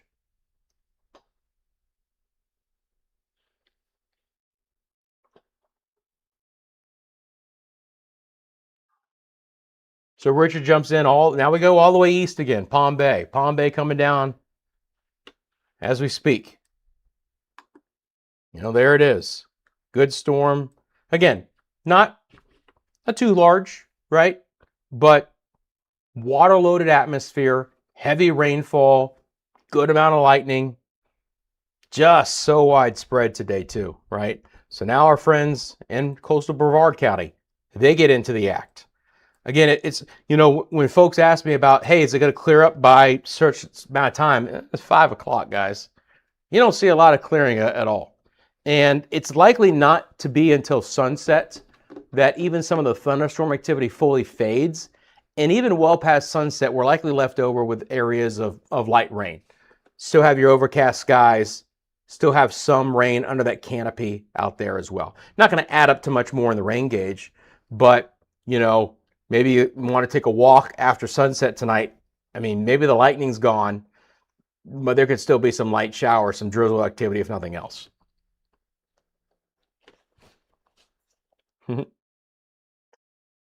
Hey, Hal Ryder, how you doing, man? First of all, I appreciate the kind words. Best weather guy for our area. Cutting the grass, and boom, I ran inside and it came down. Yeah, I'm glad you're safe. Look, there's not a lot of dry hours in locations across the area. If you've had a little bit of an opportunity to get out and get some yard work done, first of all, again, when thunder roars, you head indoors, play it safe. But I'm on when there's impactful storms, so I appreciate the kind words and glad you got a little bit of work in before it came in. Look, obviously, for the next day or two, if you need to get some outdoor work done, and I will wave my hand and say I'm a part of that, the morning hours is your friend if you have that opportunity. And in some spots, it may be like by mid-morning, storms begin to arrive, and then they're just fairly widespread for the next couple of days. Again, I'm not going to sit here and say it's a rinse and repeat tomorrow and Saturday, but there is that opportunity for these storms to be just as widespread over the next couple of days as well. So get that yard work done early if you have to. Again, special weather statement continues for portions of Hillsborough and Manatee counties for the next 20 minutes. Areas impacted by this all the way into the Tampa area, downtown Tampa. Where the Buccaneers have had to, look, the heat's bad for them anyway, and so they use their indoor facility a lot, but they've had to, not voluntarily be indoors. They were trying to get a morning outdoor session in, and they couldn't even do it because it was pouring. I think they tried for a little bit and then called it and went back indoors. See, that's why the Bucs are so strong at the end of the year. I say that and they tend to fall apart. But my point is that, if you're practicing in this heat and humidity, that's got to be some kind of advantage, right? I mean, talent matters too, but I'm trying to give them the weather lift. Look how those storms are just still chugging along off of the coast. That has what has come through your area, if you're just tuning in, along the West Coast, producing several areas of damage that we've seen, potential flooding in some spots, including Anna Maria Island, winds of up to 60 plus miles an hour in a couple of spots as well. Still have this one special weather statement storm. It's beginning to move into Brandon and Bloomingdale right now, Gibsonton, Mango, and Dover, Seffner included in this. Eastlake, Temple Terrace, here comes downtown, Davis Island, McDill, South Tampa, Ybor, Seminole Heights, Temple Terrace, University, all included in this special weather statement for the next 18 minutes until 5:15. This is the only special weather statement now. As far as intense weather, it's the quietest we've been recently. But again, I don't want to understate still some of the intense downpours and lightning coming down with some of this activity even along the East Coast. Remember, it's only wind and hail for severe thunderstorm warnings, special weather statements. The amount of rain, the amount of lightning is not one of the criteria for the Weather Service offices to issue. So you can have a tremendous amount of rain and lightning and not get a special weather statement storm. Typically, the conditions go hand in hand. If you have a lot of lightning and rain, it's because you have a storm with a lot of wind, and you typically would get one, but not necessarily. You can't have a lot of lightning and storms and actually not have a special weather statement. Even a few storms up towards Crescent City. Storm has been able to exit, for the most part, the Ocala area. It's come down a little bit in intensity, but still some heavier rain there across 75. You can still see some stronger storms have developed north. So a lot more special weather statements up here towards Lake City, Cross City, and even portions of the Eastern Panhandle. Great Patriot, good afternoon to you as well. Good thunder there in Southwest Palm Bay. Again, appreciate that. Well, James, enjoy your holiday, your birthday weekend, regardless. I'm not going to sit here and say I think the weather on Saturday is going to be ideal, but hopefully you get a little bit of a break, especially in the morning hours, to have some fun. Hey, Mike, welcome back.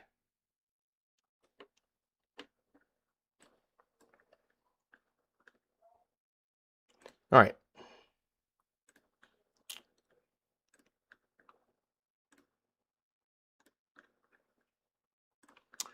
Let's go back through our live camera network here. Going to reset the scene as we hit 5 o'clock. First of all, great to see you guys. Thanks for taking a quick second, hitting the like button for me and subscribing. Tremendous storm activity in Central Florida today. We are still left with a large area of rain, lightning, still a couple of stronger storms. Those are the yellow areas that you see highlighted at the bottom of your screen. We do have a special weather statement for portions of Manatee and Hillsborough counties until 5:15. But look, even in areas where it doesn't look like a ton is going on, you're still going to hear these storms. There is still a fair amount of thunder and lightning going on under this veil of overcast sky. Still some lighter rain out there. Our camera network in the greater Orlando area, just showing you again some of the thicker cloud coverage. You know, you look in Winter Garden off to the west, and it's just nothing but gray sky out there, again, cutting through all of this rain as we look to the west across this area. If you live along the East Coast, the opportunity for some of the storms to continue to spin in. Again, the activity for today, tomorrow, and Saturday will all be moving from east to west across the area. So we have flipped that part of it, where we're getting an onshore easterly wind. So it's an onshore East Coast wind, it's an offshore west wind, which means all the activity will develop east to west. Highest opportunity will be central and western areas the next couple of days, but still some spotty heavier downpours and the opportunity for some impactful weather along the East Coast. There is some tropical moisture coming in from the south and east that'll be moving right across the peninsula, right across our area, and with that, the opportunity to continue these widespread showers and storms. Mike says it's very cloudy here in the Lutz area. Appreciate that. Again, our live camera network, this is our Epic Cam, right near the new Epic Universe theme park. We'll swing on over towards Conway, southeast side of downtown Orlando, as we look south into the east to get just a little bit of clearing. Just a little bit of clearing there towards the East Coast. But, you know, again, then you swing the camera around and Winter Garden's looking to the west, and there's the old doom and gloom. Even though the rain is light in a couple of spots now, I do recommend just taking it very easy on area roadways. You know, as long as we haven't had additional heavy rain in your area the last hour, we're likely to see a lot of the water over the roadways begin to dissipate, but still going to be ponding in wet roads. It's drive time home now at 5 o'clock. You know, a lot of folks getting out, but the damage has already been done because all this rain has already moved through. Let's take a look at local storm reports. Well, a few things. First of all, technically, again, we're under no organized risk for severe storms for today. Excessive rainfall risk-wise, highest north and west, okay? But we've had other areas of flooding, especially back down into Metro Orlando, where we've had flood advisories. One reason why these areas are under excessive rainfall risk is because not only could they see excessive rainfall, but they've seen excessive rainfall. And this is an area where I promise you, the soil is saturated, can't handle a lot of additional rain, and we could see that. That goes as far south as the Spring Hill area, including Inverness, Crystal River, the Villages, Ocala, Gainesville, north and west, marginal risk of excessive rainfall for today. Looking at the local storm reports. Oh, do I have this in motion? I do. Looking at the local storm reports. Again, the flood report in Orlando, and then all of these reports are just wind reports in the greater Tampa area. Highest one, I know it's small on your screen, so I'll just say, guys, highest one was 58 mile an hour wind at Egmont Key. We had a 50 at the fishing pier off the Skyway Bridge, and I was tracking 60-mile-an-hour winds near Anna Maria Island in Holmes Beach.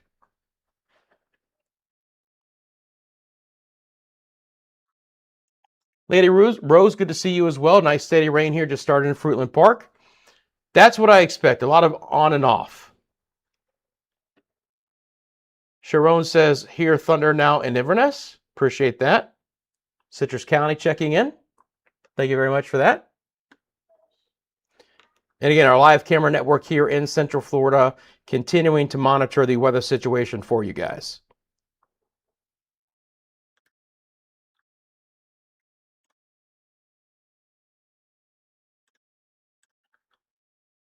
All right.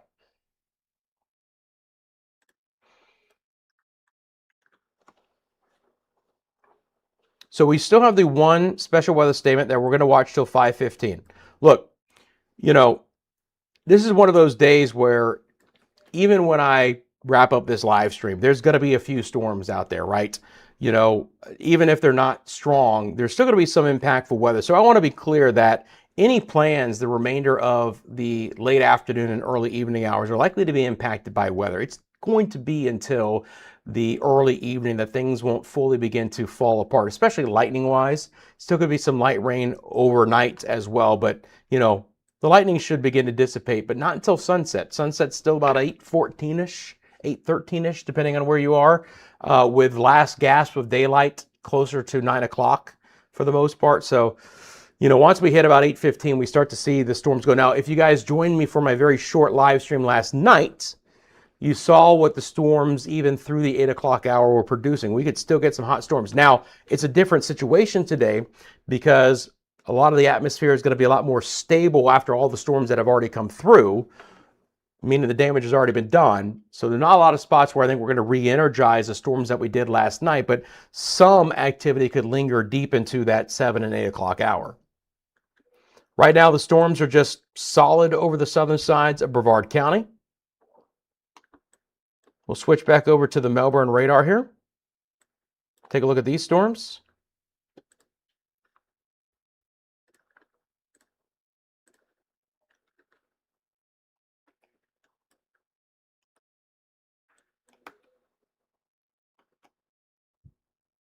If it will cooperate, which it has been for the most part today.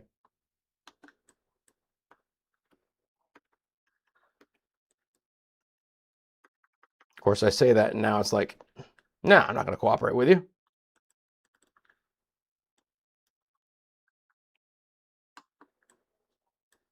Oh, you know what? I know what it is. There is this button that should not impact my ability to switch radar displays, but it does. And I've had to learn that over the couple of years, that a button that has nothing to do with the switching of radar sites impacts my ability to choose the single sites. Because every so often, like, I'm going to have to reset the system or something to get it back. Nope.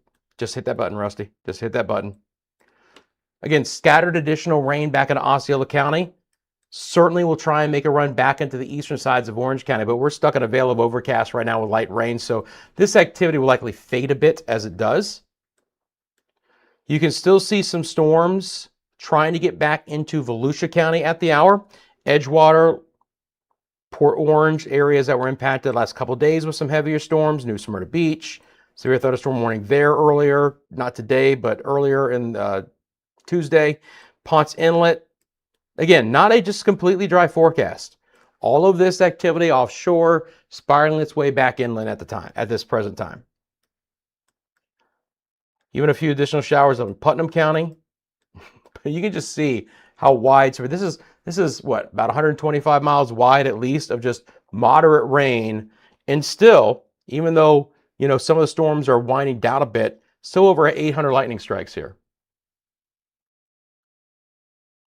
Hey, beloved, I appreciate the kind words. Thank you for what you do, raining on and off here in DeLand. And I would anticipate that just being the case over the next couple of hours. On and off rain, at times light, at times moderate, still some rumbles of thunder. You still need to be cautious if you need to be outdoors. Just be very careful if you're going to do so. Timmy comes in and says, today so far 2 inches in Lake Wales. Appreciate that. Thank you very much for that report. And also starting to pour again, I guess, too, huh? Light rain now in Venice from Goldilocks. They had some good storms down in the Venice area earlier. Note to self, enjoy your nap, but don't forget to shut the sunroom windows before you do. Smart. Smart.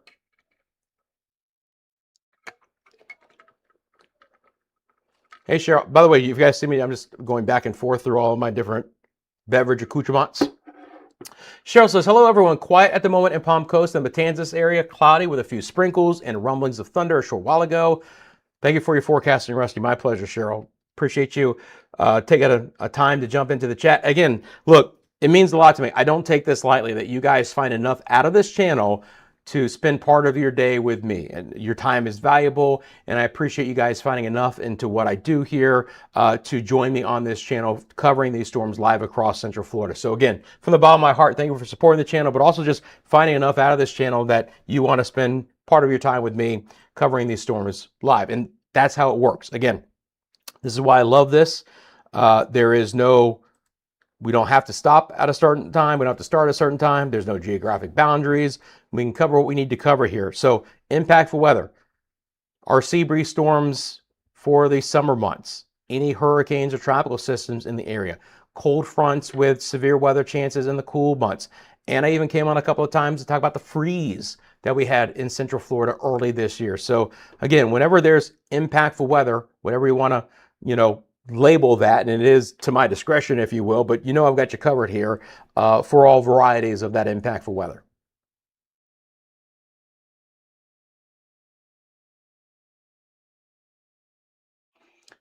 So again, 5:09, we're going to continue with this one special weather statement for the next 5 minutes. Let me set you aside for right now, Mr. Diet Green Tea. I would expect this to likely expire. They've issued the special marine warning. As I've been looking at this, I'm just going to bring on the wind gusts here, but also I'm going to switch over to velocity. And we are out of the Tampa radar. There's a little bit of a wind push near MacDill right here, but it's not a lot. Again, you get the bright reds and those pink colors. You can see that offshore. This was what came through Anna Maria Island and Egmont Key right here. It's still blowing. This is this ball of storm that is still producing winds of well over 50 miles an hour. That is what came right through the bay. Anywhere from Anna Maria to Egmont, just blew right through. We had a couple of folks tune in from Madeira Beach. They got the north end of that. But that is what came through. So when I see these bright pinks, that's when I stop and say, oh boy, all right, we got to take a look. I don't see the wind as significant with this last special weather statement. So my opinion, and it is just my opinion, is that they'll allow that to expire. They've covered the marine areas, the bays, with the special marine warning. So I don't think they're going to re-up the special weather statement. But we'll see in about 4 minutes.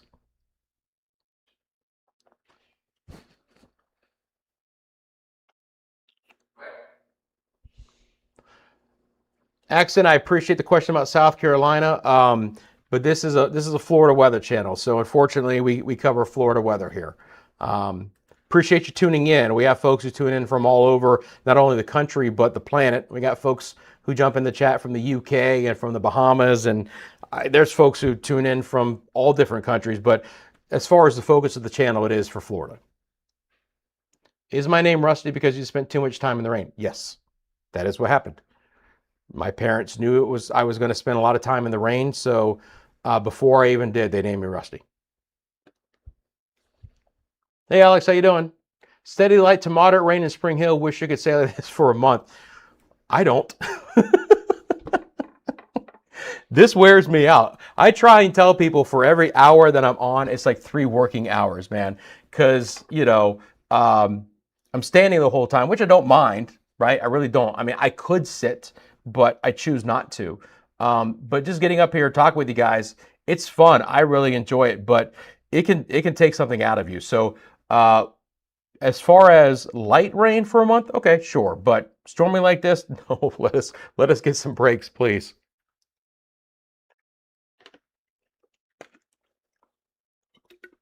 Hey, Jamie, how you doing? See, now again, I don't understand how this works. I don't, it's probably how you guys put in the emojis, but you notice how Jamie's emojis are showing up perfectly on the chat that we're squeezing through the system.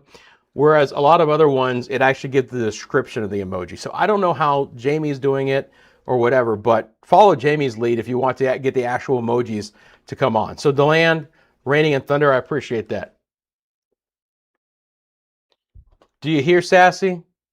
Our 9-week-old golden retriever pup that my 11-year-old is currently doing yeoman's work and taking care of because my wife and the 13-year-old are at open house for school. She's been a little bit noisy today. She handles, look, first time, I mean, not the first time, but obviously being 9 weeks old, she hasn't been, um, you know, experiencing a lot of thunderstorms today. She seems to be seems to be handling the thunderstorms well. I think she was just antsy to get outside, use the restroom as well. And obviously, just like everyone else, I told my family, I said, stay indoors until this lightning quiets down a little bit. But she's downstairs today. I'll let her stay downstairs for now. I almost brought her up right when I took that break, but it was a little too chaotic downstairs for me to make that happen. All right. So we have our special weather statement, which is likely to expire here in, again, about 40 seconds. I love zooming in on these because we literally count down to the 10th of a second. Again, I don't expect them to fire back up another special weather statement. We'll see. We'll see if they do. Sass is your fur girl name too? Yeah, I tell you what, just like my parents named me Rusty because they knew I was going to be outdoors and rust all the time. We took a shot with Sassy, and she's sassy. She is living up to the name. I can tell you that much. It's going to be a fun experience, I think. But she's been a good pup so far. And again, Storm Squad member, now the official mascot of the channel. You'll see more and more of her as she gets older. I can promise you that. But we'll still show her from time to time because she's so darn cute right now. Okay, 5:15. We do have a few special weather statements far north for our greater coverage area. First time that we have not had a special weather statement since I've been on, and I've been on now for well over 3 hours. So it's a sign that the initial big push of storms across I-4, which lined up, I mean, all the way from Citrus County down to Sarasota County, those have worked offshore. We have stabilized the atmosphere because of all the healthy rain and storms. Temperatures right now are all rain cooled through most of Central Florida. If I show you guys the current temperatures on the board right now, you're going to see a lot of 7s to start off these temperatures right now. Right? 72 in Inverness, 73 in Spring Hill, 75 in Lakeland, 75 in Orlando. It's going to be hard pressed for storms through the vast majority of our central and western zones to fire up in a rough way the remainder of the day. There will still be some pockets of embedded heavier rain and lightning associated with things, but we've quelled some of the worst weather by stabilizing the atmosphere with surface temperatures back into the 70s. It's clear to see where air temperatures are still a little bit warmer, not 90, 92, but still in that mid 80 range, southeast Osceola, Brevard, Indian River counties. This is where storms are trying to flare back up a little bit right now at 5 o'clock. Nothing has gotten very organized here, but that would be the game in town, if you will, for additional stronger storms to try and flare up over the next little bit. You can see a few storms over Daytona, Port Orange, Edgewater, again, behaving, cooperating for the most part, but they're still out there with, again, air temperatures in the upper 70s, lower 80s. So if nothing else, we have really avoided some of the some of the warmer weather with the cooling thunderstorms earlier in the day.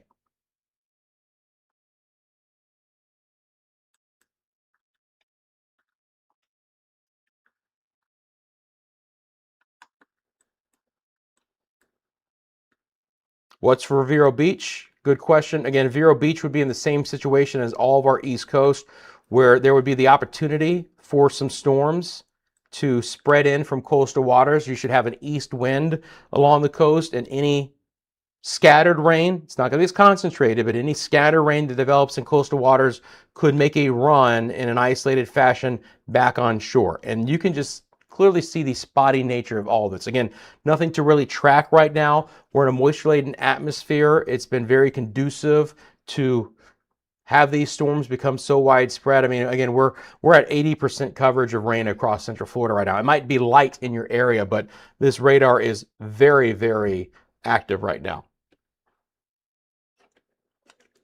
Did we accomplish something by doing that? We quelled the weather. I like that.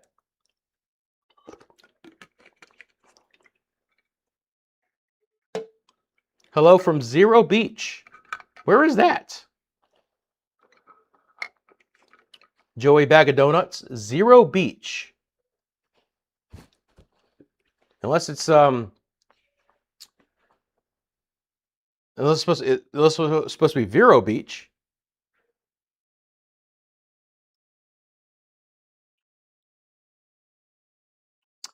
This is Rose says, good evening, Rusty and friends. How's everyone doing? Doing good, thank you, Lady Rose. Appreciate asking. Finally, some good rain here in South Lakeland. Appreciate that. Thank you for the information. All right.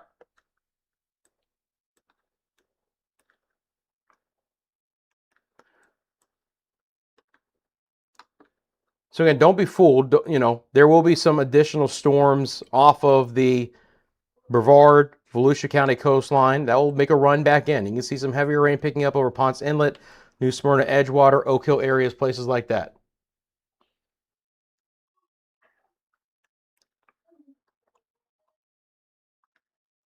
All right. So here's what I'm thinking. We're going to be doing this again very likely tomorrow and Saturday as well, right? So I don't want to, A, kill my voice in one day, but B, I just think that, you know, we're going to be tracking a lot of intense weather.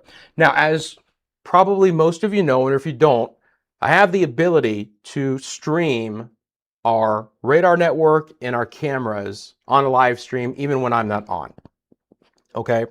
Which I think, given the environment for the rest of today, I'm going to do. So what we'll probably do here is in a couple of minutes, we'll wrap up this live stream. If you give me a few minutes to work a few things out, I'm going to restart a second stream, which will be for the radars and the cameras. And we'll run that for the next few hours so you guys continue to monitor the situation. Now, I will as well.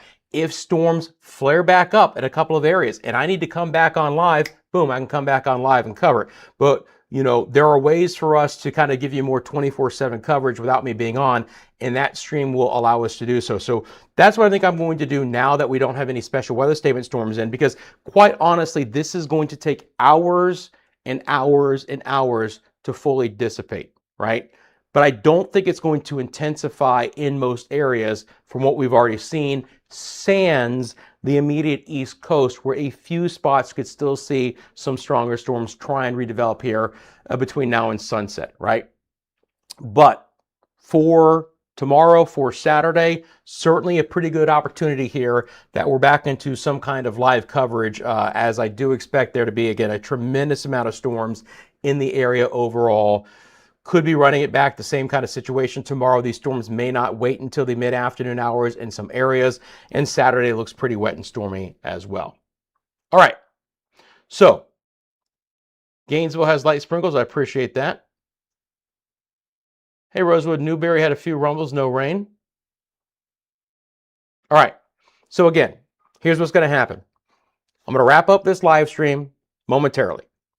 If you guys have notifications on, or just keep looking, if you've subscribed to the channel, there will be a new live stream that will pop up, right? And it will be our radar and our camera network. I won't be on, but I'll be monitoring the situation for you guys, and if I need to jump on, I will. But the chat will be open. You guys can jump back in, chat with each other, follow the storms, the cameras will be live, all of that. Basically, it's everything just without me for right now. But again, I'm anticipating being back on tomorrow and Saturday, and if it's necessary, I'll be back on a little bit later today as well.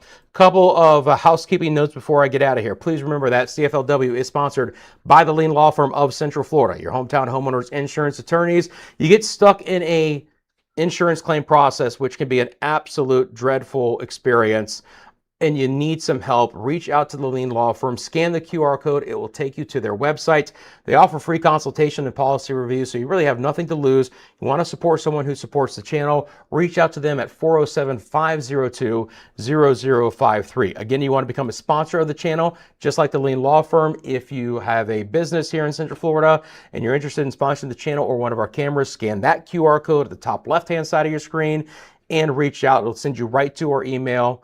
Already the subject line filled in. Just let us know who you are, and I'm happy to get back in touch with you and talk business. The other business I'd ask you to kindly do, hit the like button for me real quick if you haven't as of yet. Subscribe to the channel. Again, Central Florida's live-only weather channel covering the impactful weather across Central Florida.